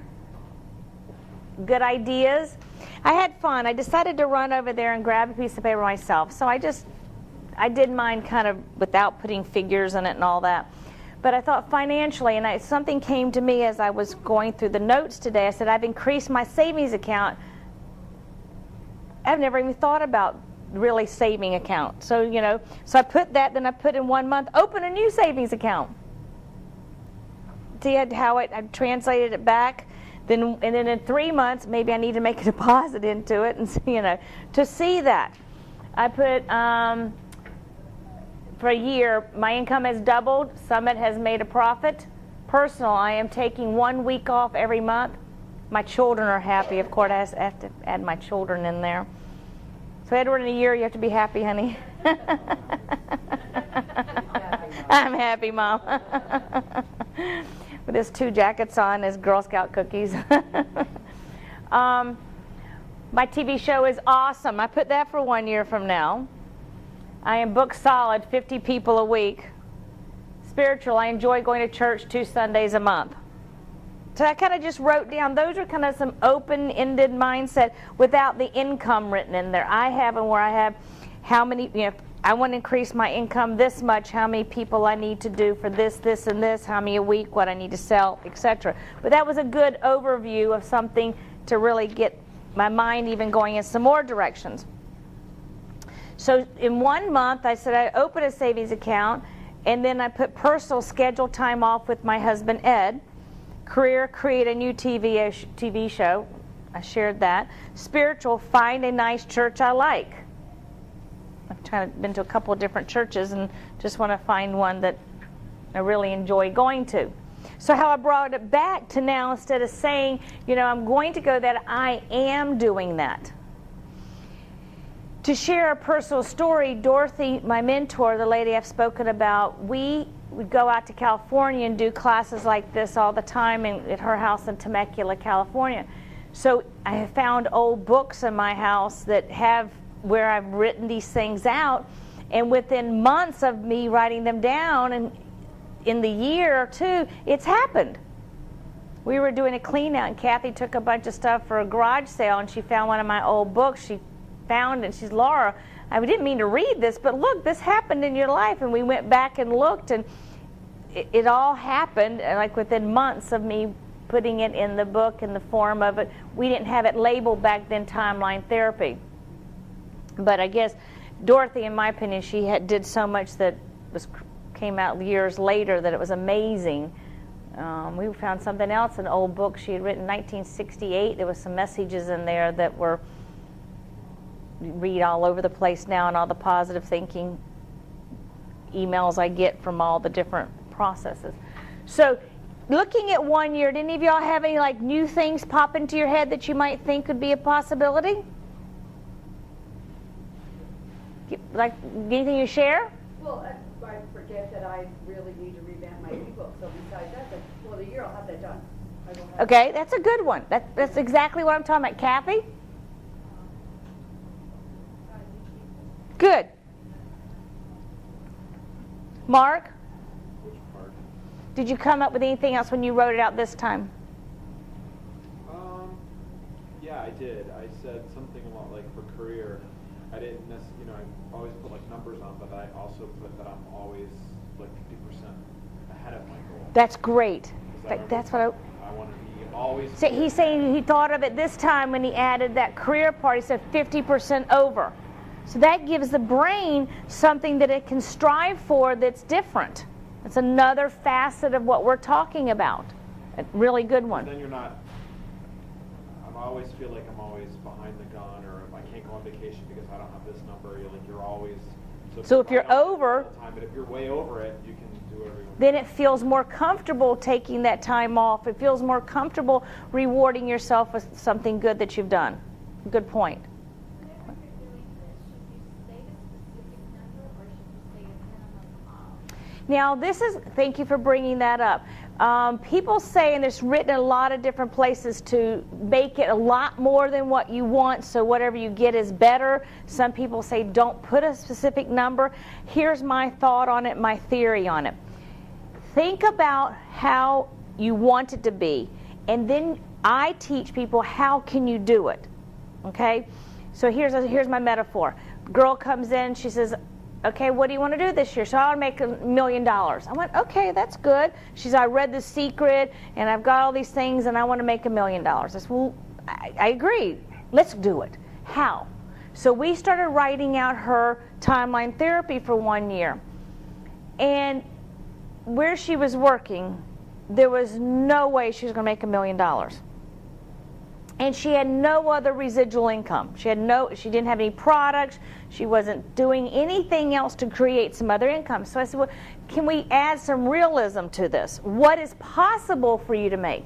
If at your job now, you did this, this, and this, and this, we wrote that out. And she said, well, if I start speaking, I want to go speak, I can add this income on it.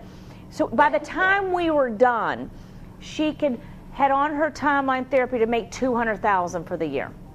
Now, she came back, she said, well, I'm not going to go do that. I'm going to stay at this job, and I can, at my level where I am and what I have to sell, I could probably do somewhere in the neighborhood of $100,000.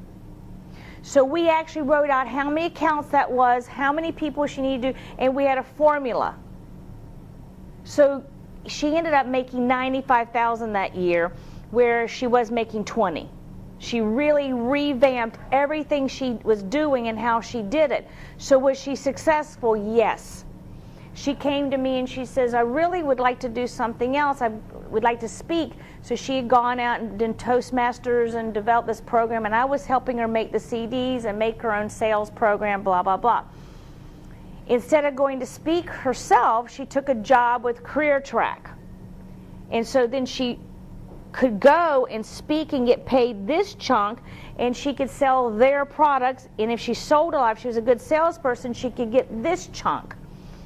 So she could up her income a little bit more. So we wrote out what she could possibly do. So she went over that year. So see what I'm saying? You have to come up with a formula. So you want a figure versus a minimum cost? I think so. I believe that, because I mean, every time I write out what I'm going to do and I put it out there, how many people I'm going to see, how many speaking I'm going to do, I'm really close. I mean, this year I put I wanted to make $150,000 in hypnosis. I think I did 190. So I went over. But but what I did in that figuring was my networking. He has an event to go to. Have fun. So I believe that makes it happen. Sometimes it's still a figment of the imagination. I don't believe we draw to us what we want. So I think there's a way of figuring out what the possibilities are, but expand them. Like Mark said, 150 over quota. He's going after the big companies and what that commission could be, and we break it down, and I actually get the list of the top 50, and I hypnotize him. That's where he's going. See what I'm saying? Is that making sense? Like, I break it down all the way so you can draw it to you. Like for you, can I share for your photography? How many photography sessions? Let me add one more sentence to this. It would be unrealistic for me, let's say to myself that I was going to make $500,000 this year and I was only going to see hypnosis clients and I'm only going to charge $150 an hour. Now, why would that be impossible? I couldn't. So I have make my clients put some realism in it of what's realistic, or you set yourself up for failure.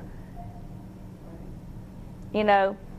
I just had an epiphany on that realism when I just realized that for the last couple of years I kept saying at school that I will continue to be happy as a teacher and be able to pursue my photography and other things. And it wasn't possible anymore the way education was going, the way our school was going, without my control. And when you came in, it was like the epiphany that, wait a minute, I can do other things. But it was that unrealistic, where I had a place where I had to realize I was making unrealistic expectations and had to be real with what I could do based on where I was. And this is kind of to break it down even one more layer. Let me go back to this one particular person.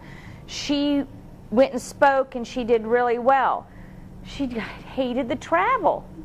Because one of the other things she overcame was her inability to have a relationship, and in the meantime she got married. We worked on her relationship. It was built in there. So all of a sudden the speaking nationally got old. Staying in the hotels and renting a car and driving, and some of her stories were unbelievable. Oh my God. She was in one class and a snake went across the room. Some of the places where they would put them to speak, the really inexpensive hotels, you know. Oh, the stories. I mean, she says, I just didn't want to do that anymore, Laura. So she came back to me and she says, well, what could I do? I said, well, what would your dream job be? So she said, well, you know, to work for a big company and be sales. So now that you've got me to be such a good salesperson, I've been speaking about it for a year and a half, et cetera, et cetera. So she went after a big company and got that job. Now we life coach to what level she's going to be at that job. So basically, you're going to be able to teach me how to become you. Yes. I'm serious. That's what I'm working on.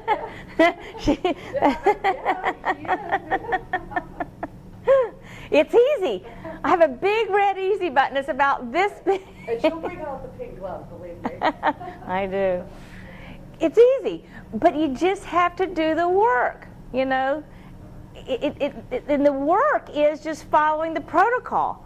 Following, you know, if you live here and you want to build a business, now this is just here, this circle here, and you want to build a business and you have something to sell, either yourself, a product, you have to have something that you're going to want to promote, right? You can take that location and Google that location and find 1,000 places to go market yourself. You put your zip code in and you can ask it for all networking events in that zip code area. And so many miles around it, I forgot what we did. And then you look up all those places and then you go visit them. I mean, I could tell you there's all kinds of little techniques with that. BNI, you don't have to join. You can go to 2 per group without ever joining. And all it costs you is what your lunch cost you, $10. And they actually teach you how to have the quickest elevator speech because that's part of their protocol. And you can't have 2 of the same person type of business in the same BNI group. Well, there are not a lot of hypnotists out there that are out there marketing themselves. They're sitting at home hoping the phone will ring. Then you go there. Now that's number 1. Number 2, is your website up yet? Mine? Mm-hmm. It's working? I got some Latin on it, but I think it's working. Okay. That's one You got your blogs ready. We got your blogs. Tuesday, I gotta call Paul. Once that is up, the way that we set your web page up with the blogs tells the city and what you do, and you start going up in the rankings there because of the way we've learned to do that Google Maps search stuff with videos and all that. I'm actually okay with my network. Okay? So that keeps building, and you do it. So to think about, and I just did that little metaphoric there for you because that's true of anything. You want to build that with whatever you're doing. And it's as easy as finding that roadmap to do it. So writing that in your Achieve Progress Report actually creates a roadmap that you're going to follow. Then the commitment becomes that choice that you make to follow it. Then I got to say something else. It really is a belief system to make that transition and to follow the program. I keep saying this, and I want to be a broken record on it, because the more I say it, the more your brain's going to absorb it. Once you have the idea, like you said, you already have the network.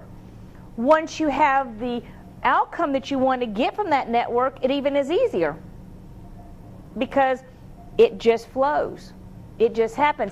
What were we talking earlier? Did you hear what Luann and I were talking about earlier? About me having my name on my shirt and all the places I get asked about hypnosis? This is some networking stuff. We're kind of veering off for a minute, but I'm going to share it anyway. I always wear my logos on my shirt, and I wear my shirt to work every day and wherever I go. And I leave it on to go to dinner and shop and everything. Last week when I left her, I went downstairs to take home, get something for dinner, and the checkout, 2 girls asked me for my card for hypnosis. Yeah.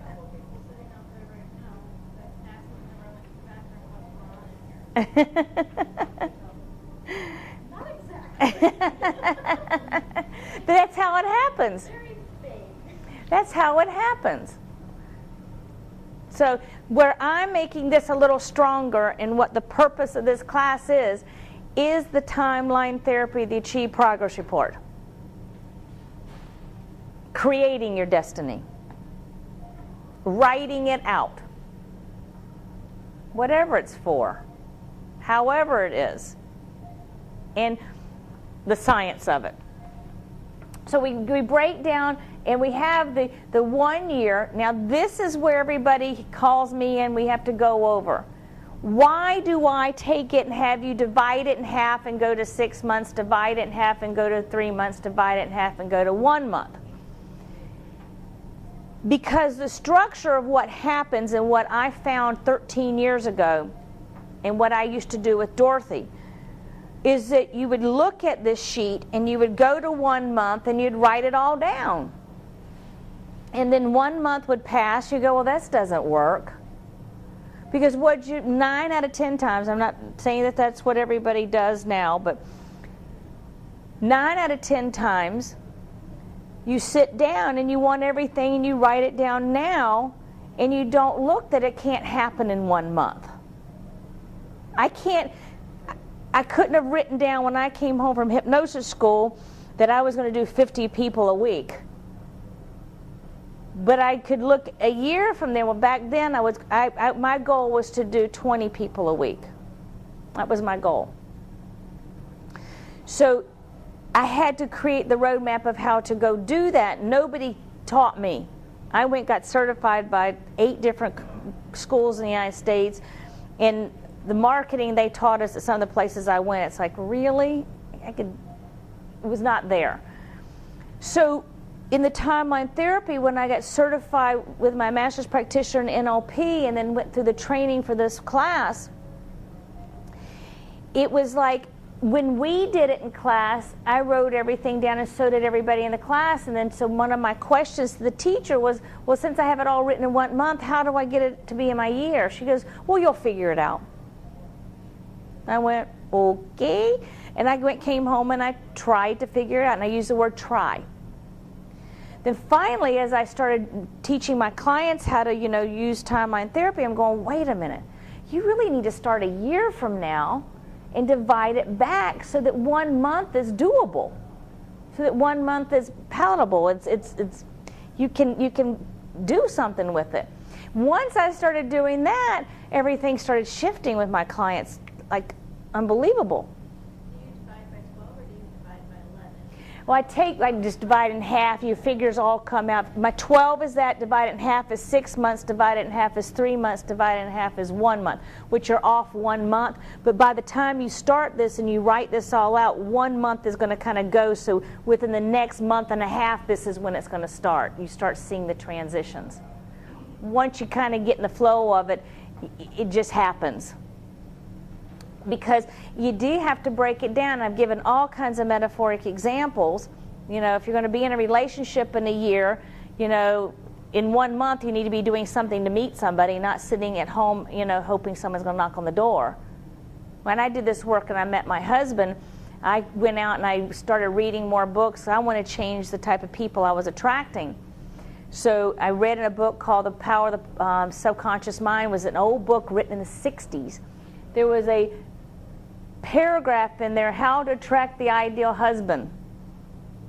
And I took that, and about a year ago I found the hand-typed one, I don't know where it is right now, where I sat at a typewriter and I took Dorothy's hypnosis script stuff and I wrote out that chapter on the man I wanted to meet, all in the I form. And I think it was about 3 months later I met my husband now on I-95. We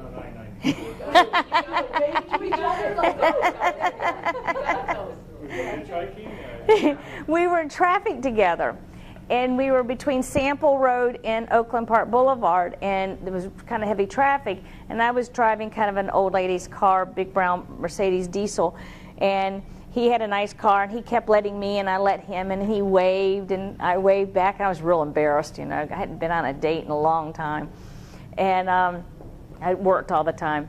And so we both got off at Oakland Park Boulevard. He pulled up the red light and rolled his window down. I was too embarrassed. So I took down his license plate number. And at the time I had, wait to hear the rest of the story. And I had roller skating rinks in Fort Lauderdale at the time, and I was working there. So I asked one of the police officers that worked for me who drove this car, the 83 Olds, and gave him the license plate number. He says, "Why do you want this?" I go, I just want to know who this is. So I called a girlfriend of mine who had a florist shop, and I sent a planter, and it says, "Thanks for making me smile," and I didn't put my name. I never expected to hear from him. I just thought that human being needed to know he made somebody's day. I had a lot of bad things happen to me. My house had been vandalized. Everything I owned had been destroyed. You know, I was alone. It was just a really tough time in my life. Well, he called the florist shop, and happened to be a girlfriend of mine. She says, "You got to call her. She's really nice." You know. So he calls me. She gives him my mother's Fort Lauderdale number in West Palm Beach. My mother was up here, and since I was down there, they had a West Palm Beach number. It was cheaper back then because long distance was so expensive. And I was up at my mother's house in West Palm, and he called there. My mother was so embarrassed because you don't do things like that. That is just not the proper thing. And my mother's in the background going, "Hang up, hang up." And I mean, "Shut up, Mom," you know. And so we talked, and he was so funny because he wanted to make sure we met somewhere where he knew somebody, so he felt safe. And so he picked Mr. Laughs, and I knew Cliff that owned it, and he knew Cliff. I didn't tell him I knew Cliff at the time. So we met for a drink at Mr. Laughs, and that was 30 years ago. We just celebrated our 29th wedding anniversary in January. Yeah. So, you know, it was fun. But I never really, that's the only planner I ever sent to anybody in my life. It wasn't like I drove up and down I-95 and sent planners to everybody. Somebody goes, "How many planners did you send that year?" And luck out with none. Huh? One, besides his. And what's interesting about the story, that was on December 27th. On November 27th, his wife had left him. So he was kind of, you know, and his main office was in Pembroke Pines, and he worked Palm Beach County. And that day, the only reason he was on the road then and getting off at Oakland Park Boulevard is because he spilled coffee on his shirt. He never would have been where I was, where we were. Put that down in your paragraph. No. Good one. So, you know, it's just fate, meant to be, however you want to call it, whatever you want, what it's supposed to be labeled, I don't know. I do know that it is what I wrote, and he had all the qualities that I wrote in my paragraph, and 29 years in January, so, and we do work on it. You know, I stand up here and I tell everybody how we use all the tools I do with my people in my office. We do all the same things at home. The agreement to agree, agreement to disagree. We work it. And we're happy to say hypnosis helps us, and he'll tell you that. People ask him all the time, well, do you do hypnosis? He says, yeah, I do the laundry, I do the cleaning.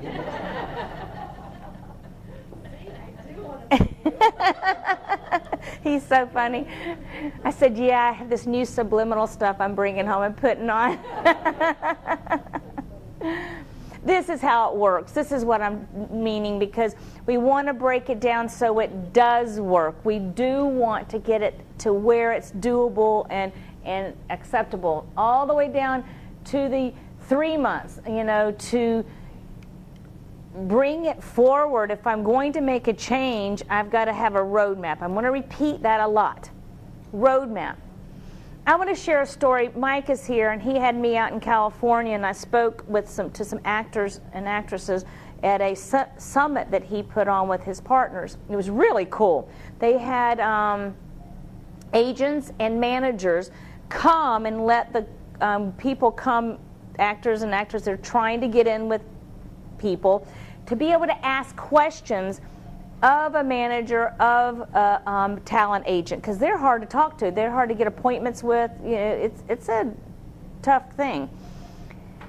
So they set up the summit. So I went and spoke to the 2 groups of people on releasing performance anxiety, road mapping, and a lot of the same stuff. And it was really fun, because I have to admit that they were all receptive and they were all so positive about everything. It was kind of a really neat thing that y'all were doing. And what was nice is to really see the people, the managers and the agents, come and answer their questions. I said I took so many notes I could make a whole new series in my sleep, hopefully. There's so much opportunity out there for hypnosis, y'all, that I have to give a little plug there. 1 month. I broke it down for you, and I'm going to do it one more time. We want 1 month from now to be something doable, so you don't have a hiccup and not do anything. That's the point I really want to make. So that you make it where you're changing your behavior. Like I wrote on mine, find a church that I like. So in the next month, I've got to go out there and go to a couple churches to see if I find one. You know? I can't just say in 1 month the church is going to appear in my front yard, I'm going to walk out and walk into it. So it is, I have to see that in 1 month, and I have to go, well, where do I want to go look? What do I want to go to? What type? Or, you know, go back to my other church. You know, actually, one church I'd really like to is all the way out in Canal Point, and I just can't seem to add the extra 2 hours of driving to go there. Reverend Broadbent is there. He's just a really great minister, and I just don't, but I don't know if I'm going to make it there, so it's still on my list. That one is. And that one's been on my list a while. So that's the 1 month thought process, to really break it down so you have a roadmap of what you have to get out there and do. This isn't going to do it for you. You still have to follow your program. Bless you. You still have to make yourself do what you write down, and you have to take it out and use it. A lot of it we put in our drawer and we let the universe provide, but part of the roadmap becomes, what do I have to do in 1 month to start the process? I want to use this as an example. I mentioned the TV show. Actually, one of the producers that I hypnotized years ago had written out one, and we wrote out a process with it, and then we just put it in the drawer because everybody got busy, and I didn't really pursue it because I really didn't think it would ever be a possibility, to be honest with you, because I came home and got busy here. It got resurrected a couple months ago by somebody, and so then it became, okay, maybe I could do it now. Then it became a what? Possibility, because I thought I changed my belief system. Then I put it back on the drawing board. I had put it away for a while.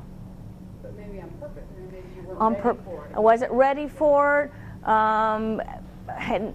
I wasn't good enough to speak, I don't know, whatever. I had to learn. Let me use another one. I'm going to take the TV show off. This is one I just finished.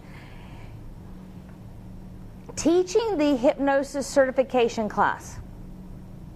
I never thought I would want to do that.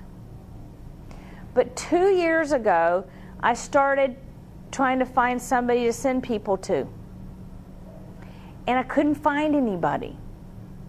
And then I looked and I went, wow, I'm certified by everybody. I've done all the training. I've invested, I say, part of my life inheritance on being what I've learned and what I've done. I've gone to every training, even the public speaking with John Childers and all the big time stuff I went and did too.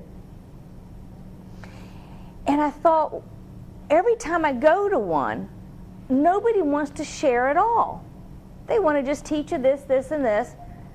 And then if you decide to do it, they want you to sign up underneath them, and they want a percentage. And I thought, well, that's kind of, wow, I guess they're building their business that way. Then I looked, and my daughter was going for training, so I picked all the ones I thought she should go to. So I sent her to all those. I went, wow, I've done all those. I thought, why don't I teach? So on my timeline therapy, I had to figure out what I was going to do, what was the appropriate roadmap for me to create. I really wanted to be certified by the National Guild, so I had their stamp and had some formula of what needed to, the book, the main book. So what did I have to do? I had to find out when I could go take that training. I had to invest the money in that and the time. It wasn't just the money, it was the time. And I had to go. And then I could start. So of course I do it Laura King way. I go and I already have my brochure printed, so the day I graduated we sent them out. I'm in class and they're talking about marketing and I go, is this what you're talking about? So of course they loved the brochure and everybody copied it. But when I went, I was there with 20 other people from across the world. I had people from Hong Kong, I had people from Germany, I had Sweden, psychologists, psychiatrists. I had the neatest class. It was incredible. So I had to get my certification, then I planned to teach it. So my roadmap for last year had this all in it. And I actually wrote it out to when, how, what, and where. Now, inside of me, did I think I could stand and teach 10 days straight? Could I do it? I didn't let myself think about it. I was just going to do it. It was great. I had 9 phenomenal people. It was just, you know, so sometimes you have to have a leap of faith too when you want to do something. You have to find that internal dialoguing that could be what's going to help me in that area. My dental hygienist wants to be a hypnotist, so while she's cleaning my teeth, she asked me about taking the class. 3 weeks later, there's an article in the Hypnogram about how so much business for dentists for hypnosis, and that a dentist can get insurance to pay for the hypnosis. If the dentist or the dental hygienist are certified, they can turn it into insurance and get reimbursed. Isn't that amazing?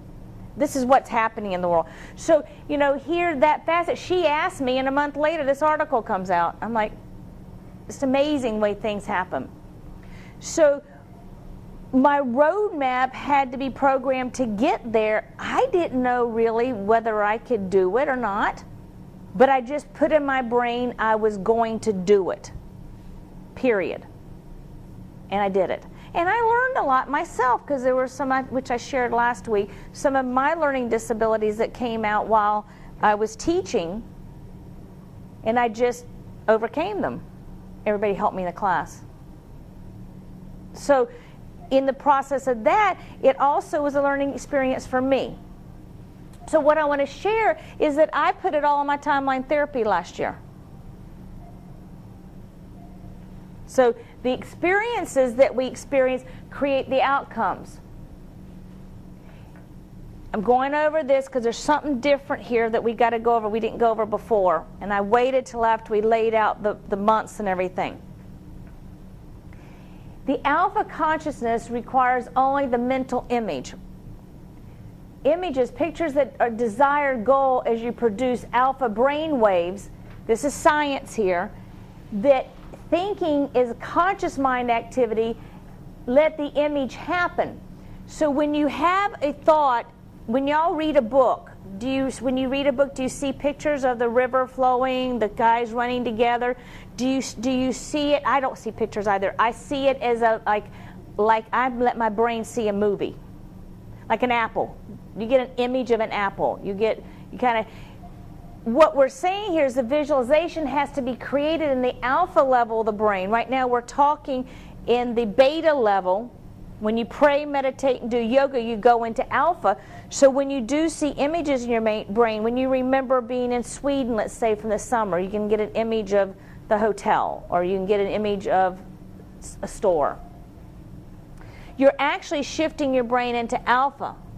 So when we're doing all this timeline therapy process and you write out this information, you read it to yourself, your brain shifts from the beta level into the alpha, and it starts creating a movie in the mind through the conscious, the activity. And the image then goes into the subconscious mind and gets recorded. So then the recording of it becomes your programming in the 88%, and that's how come the brain starts manifesting what you think. There's the science of it. It's not just the secret and it's a mystery or a magic. There's actually the science of it, of how it gets produced. Back to self-fulfilling prophecies, back to you are what you think, a thought creates a physical reaction. You're creating it to be a possibility. When I had that hand type thing, I didn't have any way of recording back then. So what I did is I read it to myself every night when I went to bed, and woke up every morning and read it to myself every morning. In that light state. So I'd be falling asleep reading it, kind of like listening to CD and falling asleep. So you're programming in that image of the visualization, shifting into the alpha, then it goes down into the theta and the delta level. And that's where the programming takes place. So with the CDs, that's what you're doing with the CDs. So that in your booklet, you have a CD called the Achieve CD. That helps you fill out your Achieve Progress Report. It actually walks you through it. I did it one night. It has a couple of hiccups in it where I repeat a couple things because I didn't proof it. I just made it to give everybody. The reason I made it too, because it helped me do mine. I kept stumbling every year getting my Achieve written like I thought it should be done, and all the learning I've done and all the processing I've done. So I recorded it 2 years ago for the class because I really wanted everybody to leave here and do that Achieve Progress Report, so I thought I'd better program them to do it. So that's why I did it. So listen to the Achieve CD. That will help your brain get programmed to fill out the form. Okay?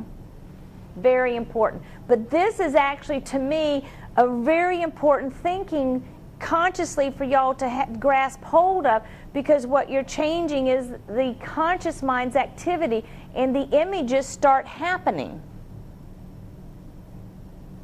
This is real important when I'm working in the medical world, because with the images we have to change is the image of the body to be healthier,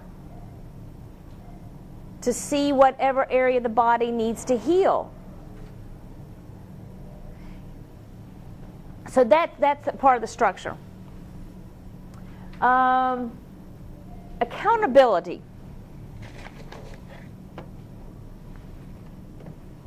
I say a lot and I do a lot. You gotta go. Helen is having surgery on her leg on Wednesday, and she probably's had it down too long today. Yeah. But thank you for coming. She's one of my favorite people. But I tried to text you on Wednesday afternoon Okay. when I'm not sure. Okay. Let me know.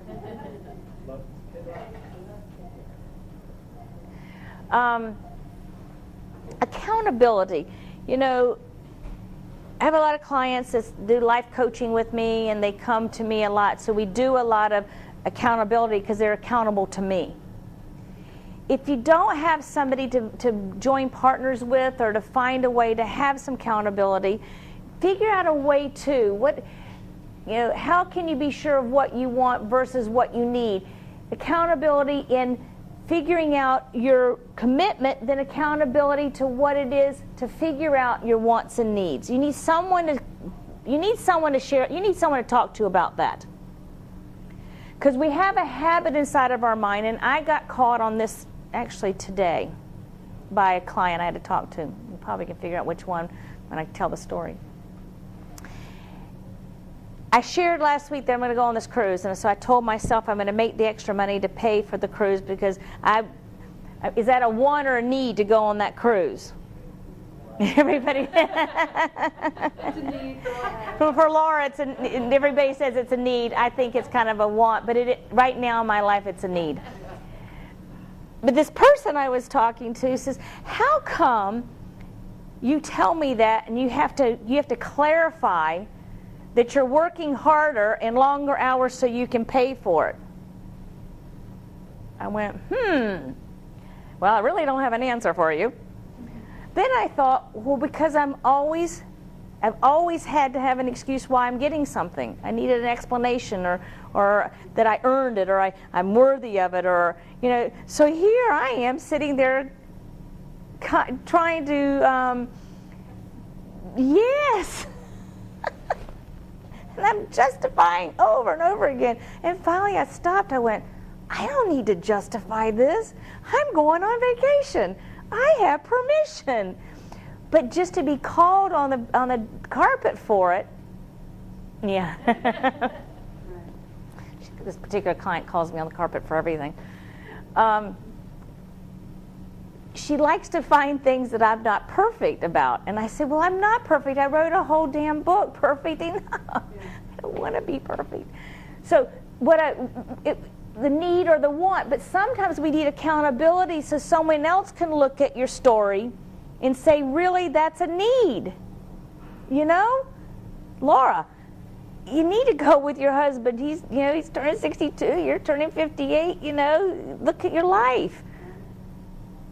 So it is that process. Then I got to take accountability that you're finding what you're willing to do, anything to achieve it. What are you willing to do? Well, driving to work yesterday morning on Saturday, I'm going, God, everybody's off today. It's a beautiful day. Well, I'm going to work because I'm going on that cruise. Or you're happy with what you're doing. I like it when I just read that again to myself and said, what are you willing to do anything? Are you willing to do anything to achieve it? And I know there are people that are saying, all right, you're 52, 53. Why do you think that you can do 2 careers and you'll have to pick one? And I'm like, no, I'm going to do both. But I have to be willing. I have to be willing to do some things to do both. Listen to what you just said. I really want to go over because this happens a lot with everybody. Other people's opinion about what you're doing. We have a person that was in our class for the certification, and she's in her 40s and she's having a baby. You can't believe the crap people say to her. You're too old. I can't. Here she's pregnant, and they're telling her how stupid she is having a baby. She's like, time out. I want it. Right. But you have to be willing to do anything. So I know that I will not be like some of my friends are more and more not working and doing things. Look at me. I don't have to do with it, but I'm happy. I don't care. I had this same sacrifice. I started working full time, and I have a group of friends that we raised our children together, we traveled together, we have our women's group, and none of them work. And they get so mad at me all the time because I can't show up for the dinner parties and I can't go to Texas with them. I can't do these things. I have a family. I'm the only female in my generation that works. So whenever, you're really working? Oh, I'm out on the golf course. I'm like, well, have fun. So it's what you decide to do for the outcomes that you want to achieve. I happen to have a huge mission. I want to help as many people as I can help. So what am I willing to do that? Well, the first thing I had to be willing to do was have a partner that didn't mind me doing that. That was number one in my life. And we have that agreement. Right. Well, where I always say I married what I want, exactly what I wanted. I wanted a feminine, so I married. Yes. Your husband's so nice. Yeah, He I know. came and helped her set. She's a photographer. She took pictures of a class. He came and set everything up for us. So the willingness and to find that place to make it happen. So I think and I want to take accountability one more level with everybody. You can be accountable to me. Send me the information. I will get to it. I will help you. Everybody has my cell phone number. If I don't call back, call me again. I got to change my message. Call me again or text me, because I can always text back. I get a text message and I can text.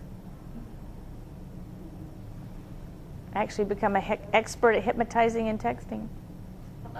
My client left. She doesn't know.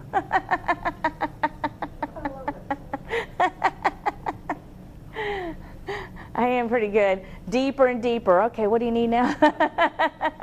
The other day, though, I was a little off the wall, and I was trying to tell Cheryl something, and I start telling my client what I'm texting. I go, no, that's not what I'm supposed to be programming. A lot of times I write back, huh? What did you mean? This is important. We're going to spend a few moments on it because I've gone over it. I've talked to you about it as a paradigm shift. I've talked to you about it in the affirmation changes. I've talked to you about it in the reprogramming thought processing of changing the roadmaps with the Achieve Progress Report, how to word it, how to write it. I've given you a list. I've given you this whole gambit of stuff.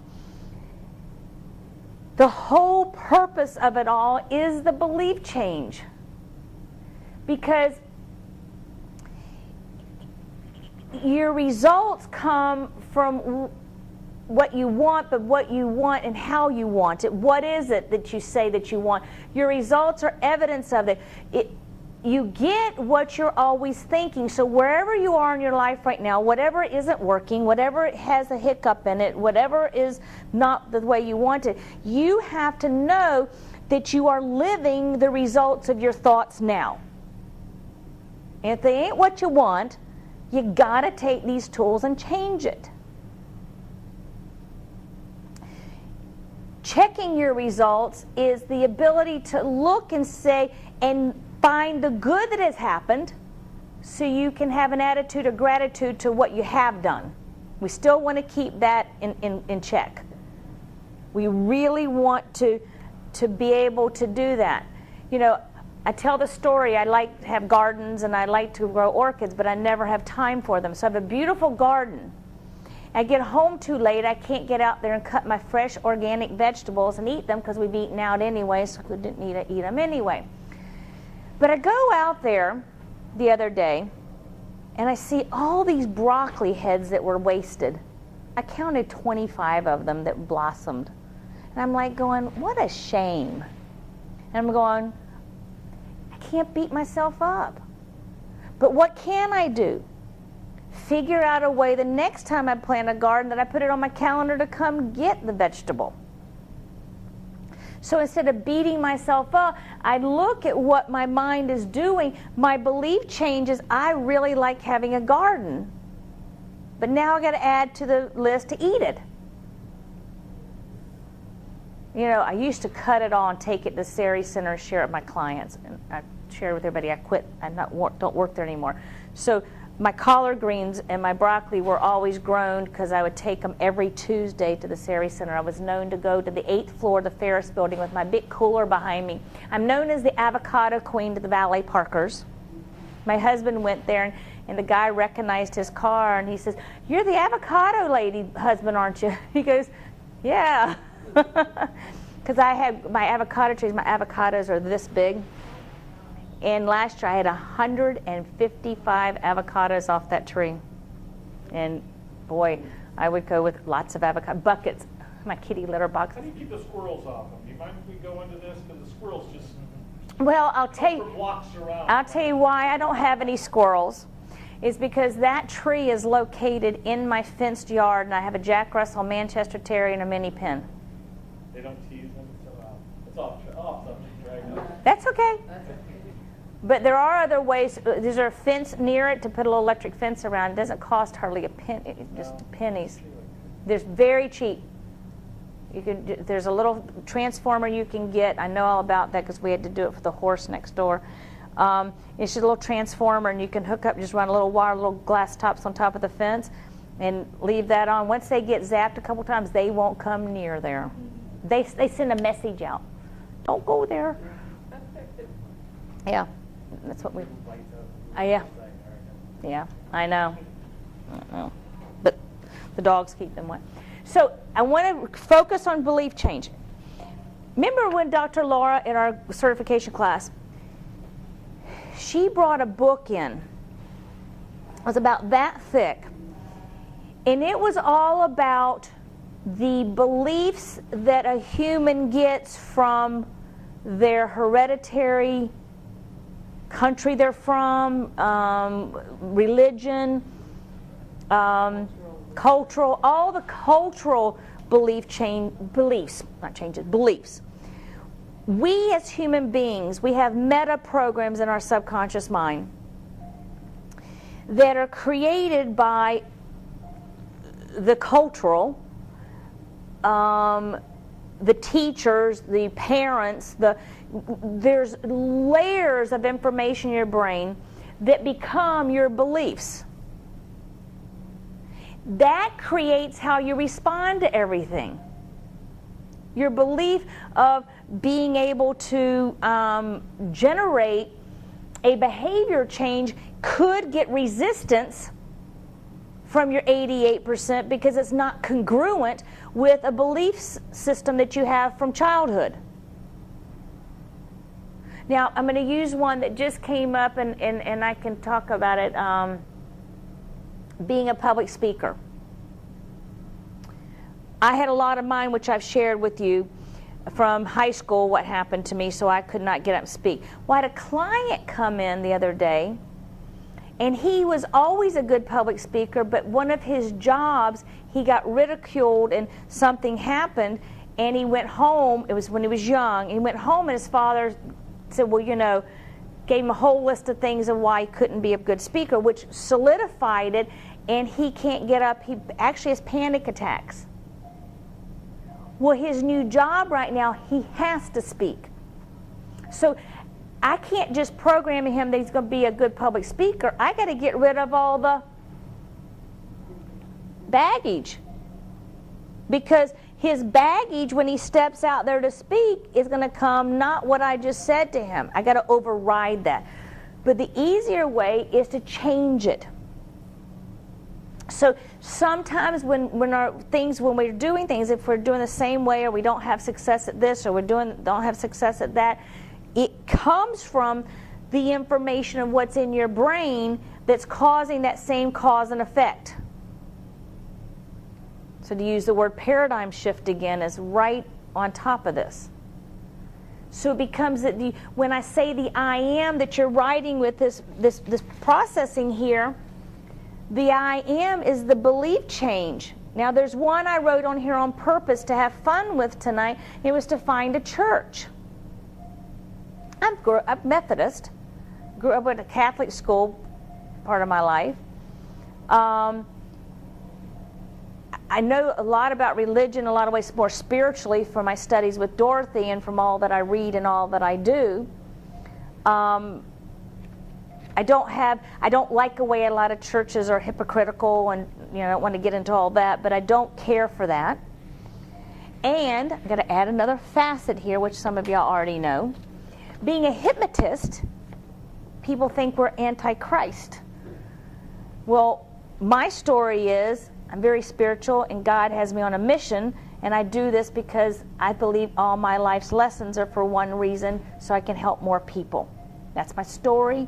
That's who I am. That's who I am from the soul, mind, body, and spirit.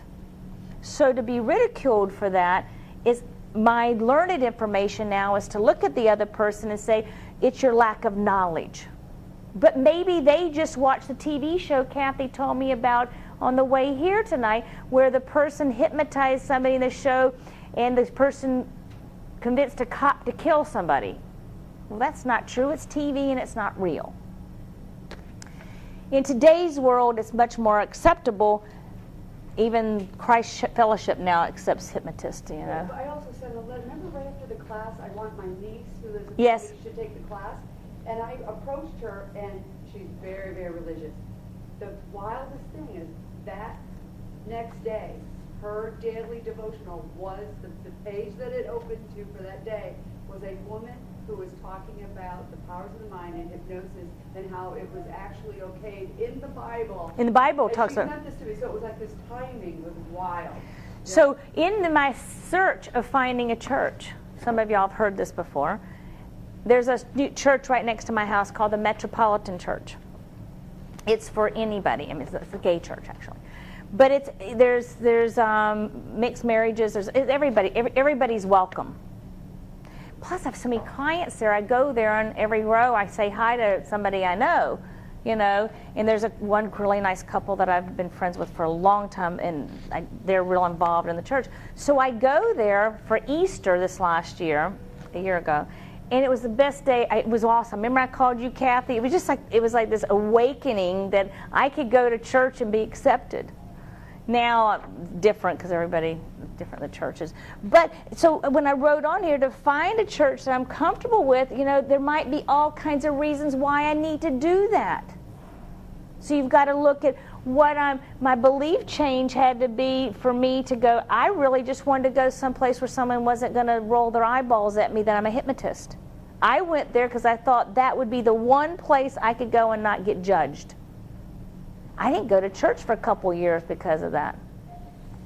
So the mindset is you might find certain things in your life that are being affected by old programs, old beliefs that are really messing you up. Really messing you up. So finding that belief system, what is one? I know one. Let me share this one real quick. I spent a year of my life in bed really sick.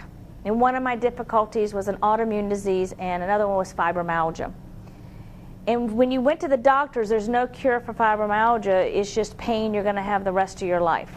Well, I called Dorothy, and Dorothy says, well, that's not 100% sure. They're not sure if it's not a habit pattern the brain gets into and blah, blah, blah. Do you know how many people I've helped with fibromyalgia? Because I overcame it. Do I ache some days? Sometimes I feel really tired and, you know, go, yeah, but whatever. I don't give it ownership. The autoimmune disease, there's no real reason why that disappeared except for I listened to Hypnosis Health CD probably 20 times a day for, out of the 365 days that year, probably 200, because I couldn't even walk down to my mailbox.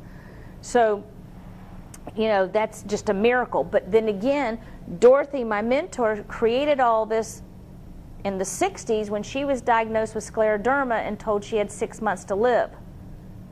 And then that's when she and her husband started going to the library and researching. Then that's when she ended up getting 2 PhDs in mindset and child development and how the brain works. A lot of my material were from her theses from one of her PhDs.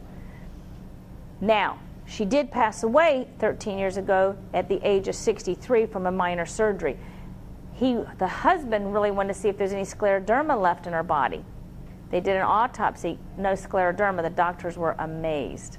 So can the brain heal? I'm going to say yes. Yes, and I have a lot of patients that do. I have Crohn's disease patients that have had no flare-ups and have not had any treatments in years.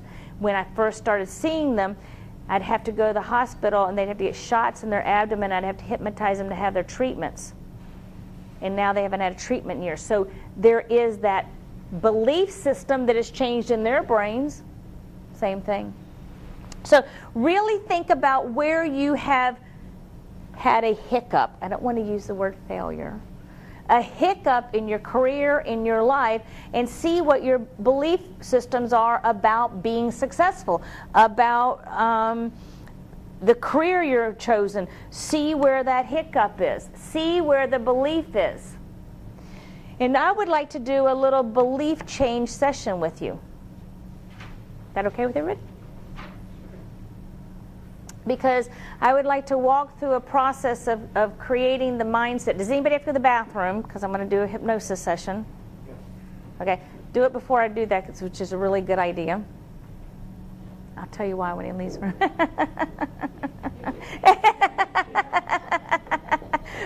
Please go potty.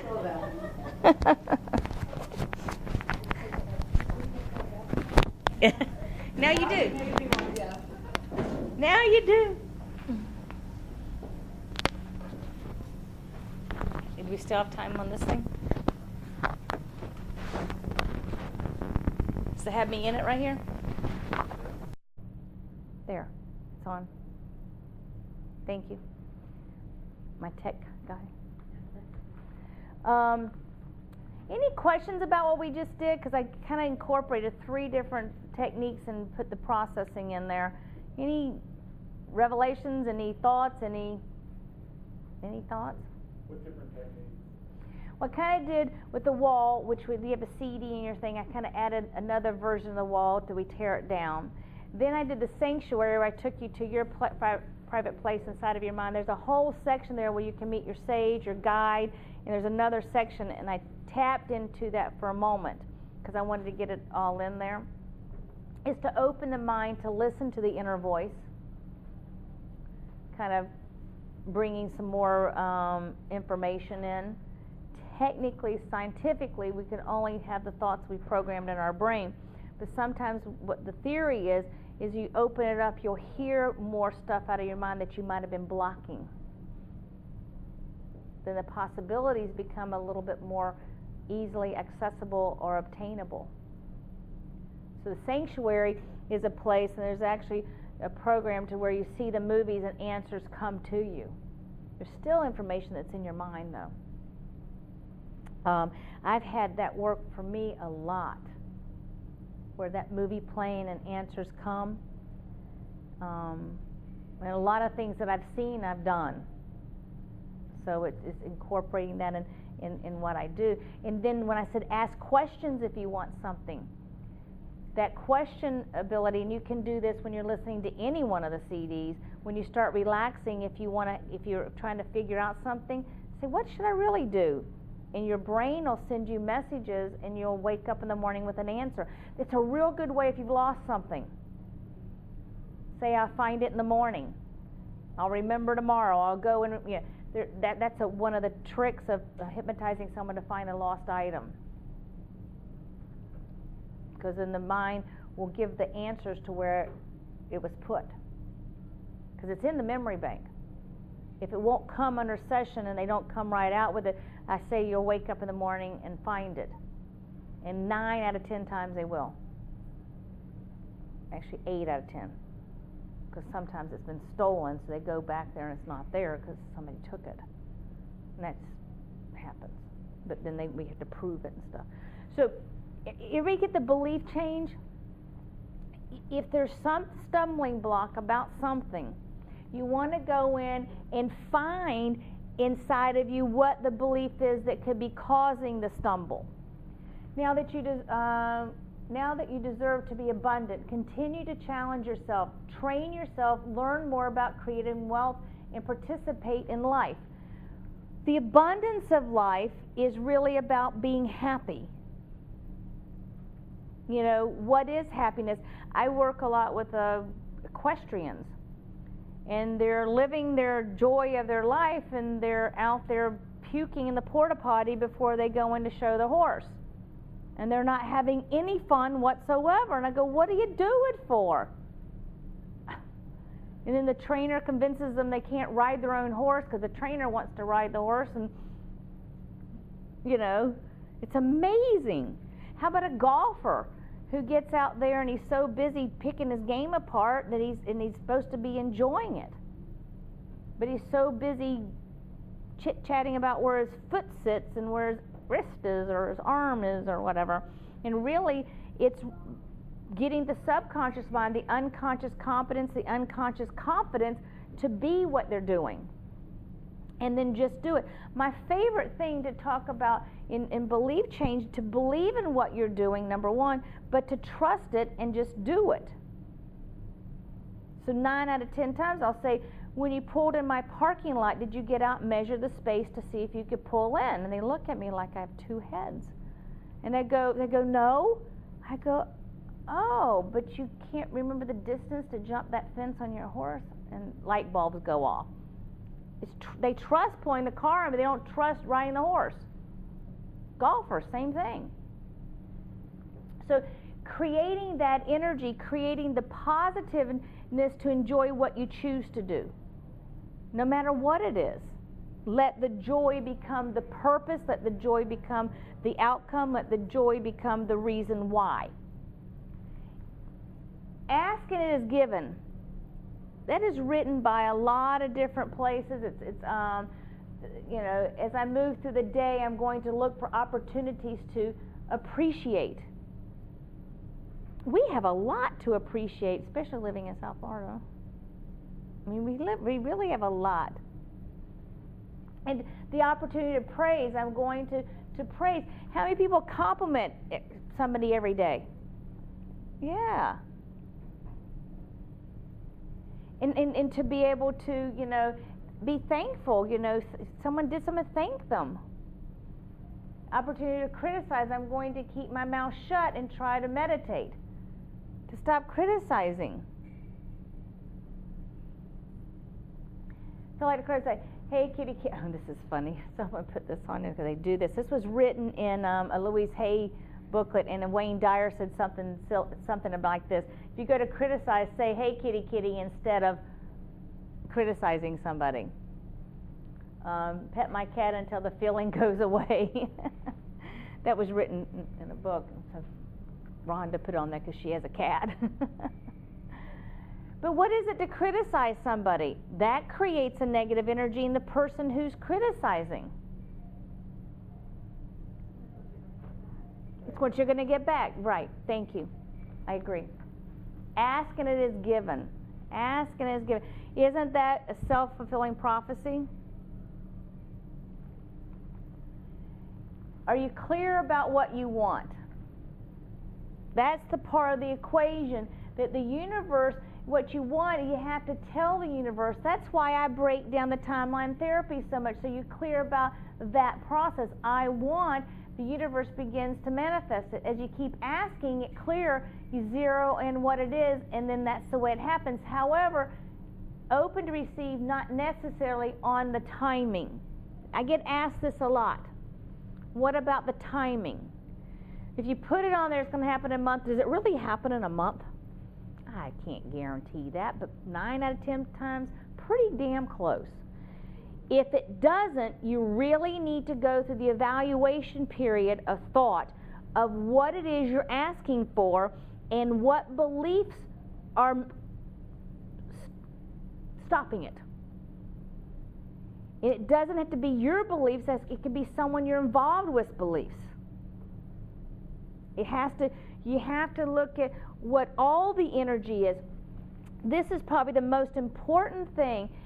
If I am wanting this to happen, I'm working on it, and I'm studied, and I've gotten passing tests, and I did all this, but I am really mad at that stupid chair there.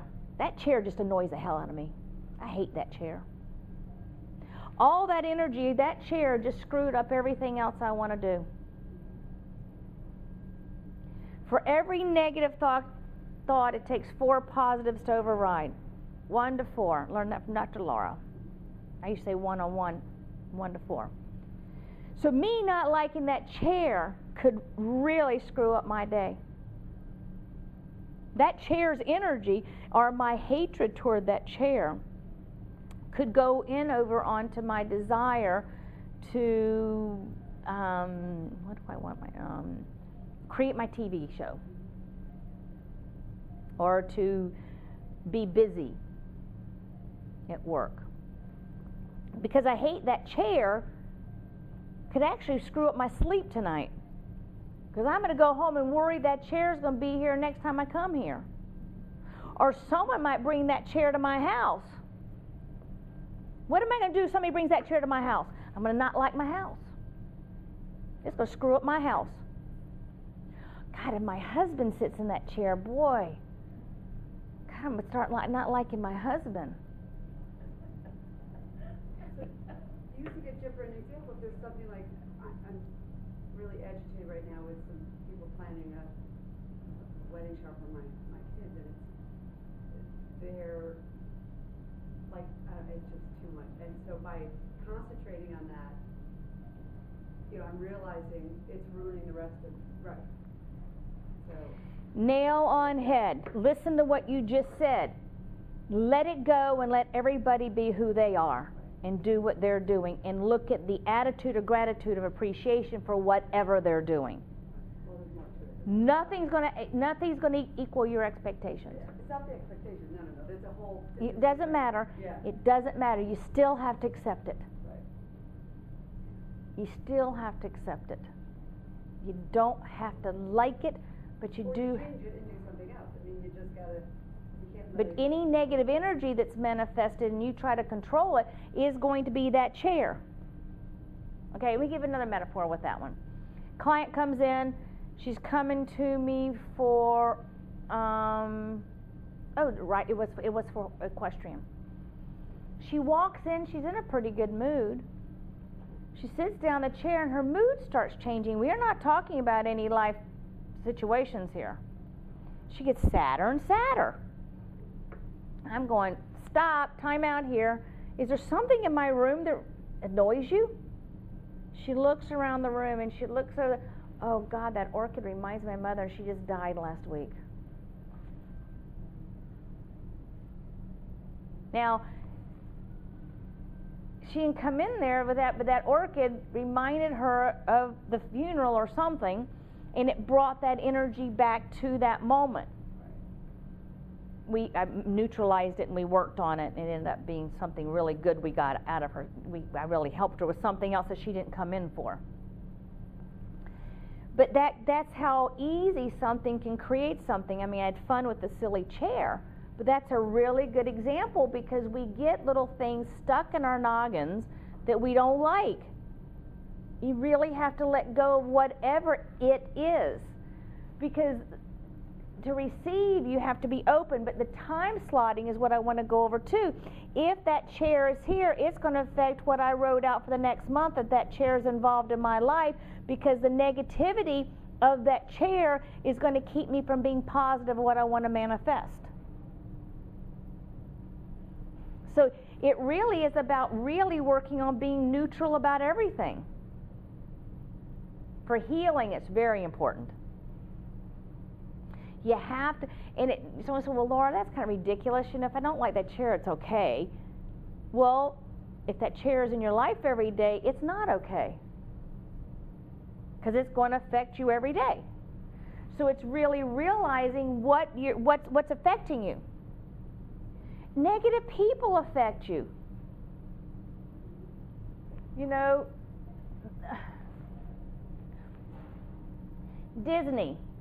Disney World showed that you could use different things for different things. The dreamer, the realistic, the critic. Look at Disney World. It has everything in it. And what happens when you go visit Disney World? Parents behave badly. It's very true. Mm-hmm. But there's a lot about the Disney whole concept is using your imagination for that you want to create. Tinkerbell, I love the figment of your imagination over it. The figment, the little purple dragon, the figment of your imagination, that's using your imagination to create. When you go to the thing, he all of a sudden sitting on your shoulder and really not there. But that's really, to think the observation of what made Disney World is that he really took all of this. Now, you had a good observation that I hadn't thought about, because I remember going with my kids and we always had a blast. Our trips to Disney World. Edward, do you remember that we had fun at Disney World? We had a good time. We even camped out at the, Fort Wilderness. My favorite story for that, we borrowed somebody's camper. We took a little TV, and the girl that was helping us with the kids at the time went and got on the bed, and the whole bed came down and pushed the TV. because we weren't very happy we borrowed their camper. But we had a good time. The dreamer is what I'm asking you to activate. The realist is the part that I want you to write this out with. The critic, I want you to use the critic to look at your life, to find the critics in your life and get rid of them. Yep. Release them. This goes through each part of it. And this gives you a worldwide to pop up in your head because you start to evaluate and accept and dismiss them. So your dreamer, this is an exercise for y'all to do that you can practice it. The realist is, can it be done? You have to look at what you put on your things. Can it be done? Like I can't put on mine that I'm going to go be an Ironman. It's physically not possible for me right now. At this stage, when you look critically at an idea, look at the weak points and the good points and pick holes in it. Where you freely evaluate, change the success, give the nature of the idea and the balance available of the resources. What are your resources to create that? Think of the resources to get done what you want to get done. You're cute. But that's the part of the brain we want to use it so we can find the answers. We're not going to do another session because I did this one in the other one. We brought over another one in. Really want to wish y'all a lot of success, and I've offered myself to you, and email address that you can email. There's on your one sheet, I think it has the Laura King coaching one too on it. I want to just really, as everybody knows, because you heard my stories and everything, is to create in your mind the ability that you can say, okay, there's an opportunity that I can manifest what I want because someone has taught me how to use 100% of the brain. This material is not just for the 12%. It is called reprogramming. It is the process of reprogramming. And I was talking to Cheryl earlier, and I would like to just do a little 5-second commercial. I am going to do next month the Discover process, which is from my book, Perfect Enough. It goes through all of the chapters of it. We do the actual Discover process that the companion book is written around. And I am not sure if it's going to be in this room. It's a little too cold, and I did lose quite a few people this week because it was so cold. And I did lose because we made our plans for Super Bowl Sunday, which was a little mistake we made. But all of y'all came, and I'm very happy y'all are here, and I think we've had a really good class. But I would also like to gift those of you who don't have my book, Perfect Enough, I'd like to give you a book. Anybody that doesn't have a book, please raise your hand, and Cheryl will give you one. It is what the class is going to be about. So it's the 10th, 17th, and the 24th. Yes. Yeah. And it's, I love it. I mean, if we really go through and you transition with all the processing, it's what I've certified you in to be able to life coach with too. So Right. there's a lot of, I'm really thinking Yeah. I need to, because I need to make my board, and I've Yeah. been putting, I've and got the board, we I've do it got- in class, I yeah. bring all the material, Well, I bought a board, I mean, and we do it. But I'm not sure where it's going to be, but it'll be someplace that's easy to get to. Yeah, And what you can about register online. the hotel again, was that too expensive for that, or? Yeah, That was I easy have to another get to. option that I'm working on, and if I can, there might be an opportunity for me to do what I'm thinking, and it might work I out mean, real it's well. not a long, like, off Unless the he beaten tells me it's path. gonna be warmer in here, I don't know. I have another option I'm working on. Let's bring a little heater or something. That's what I was thinking, maybe we should just bring. I have 2 heaters, I have my But office. yeah, I'm just Yeah, let's finding just each other take room control probably and do it mitigates it. ourselves. Yeah, I have 2 heaters, I have the ones at my other office. Bring your and little work. middies just to. Let's I know, but I just don't like being cold, so I understand, I am not comfortable. I am not either. And my one office is so cold.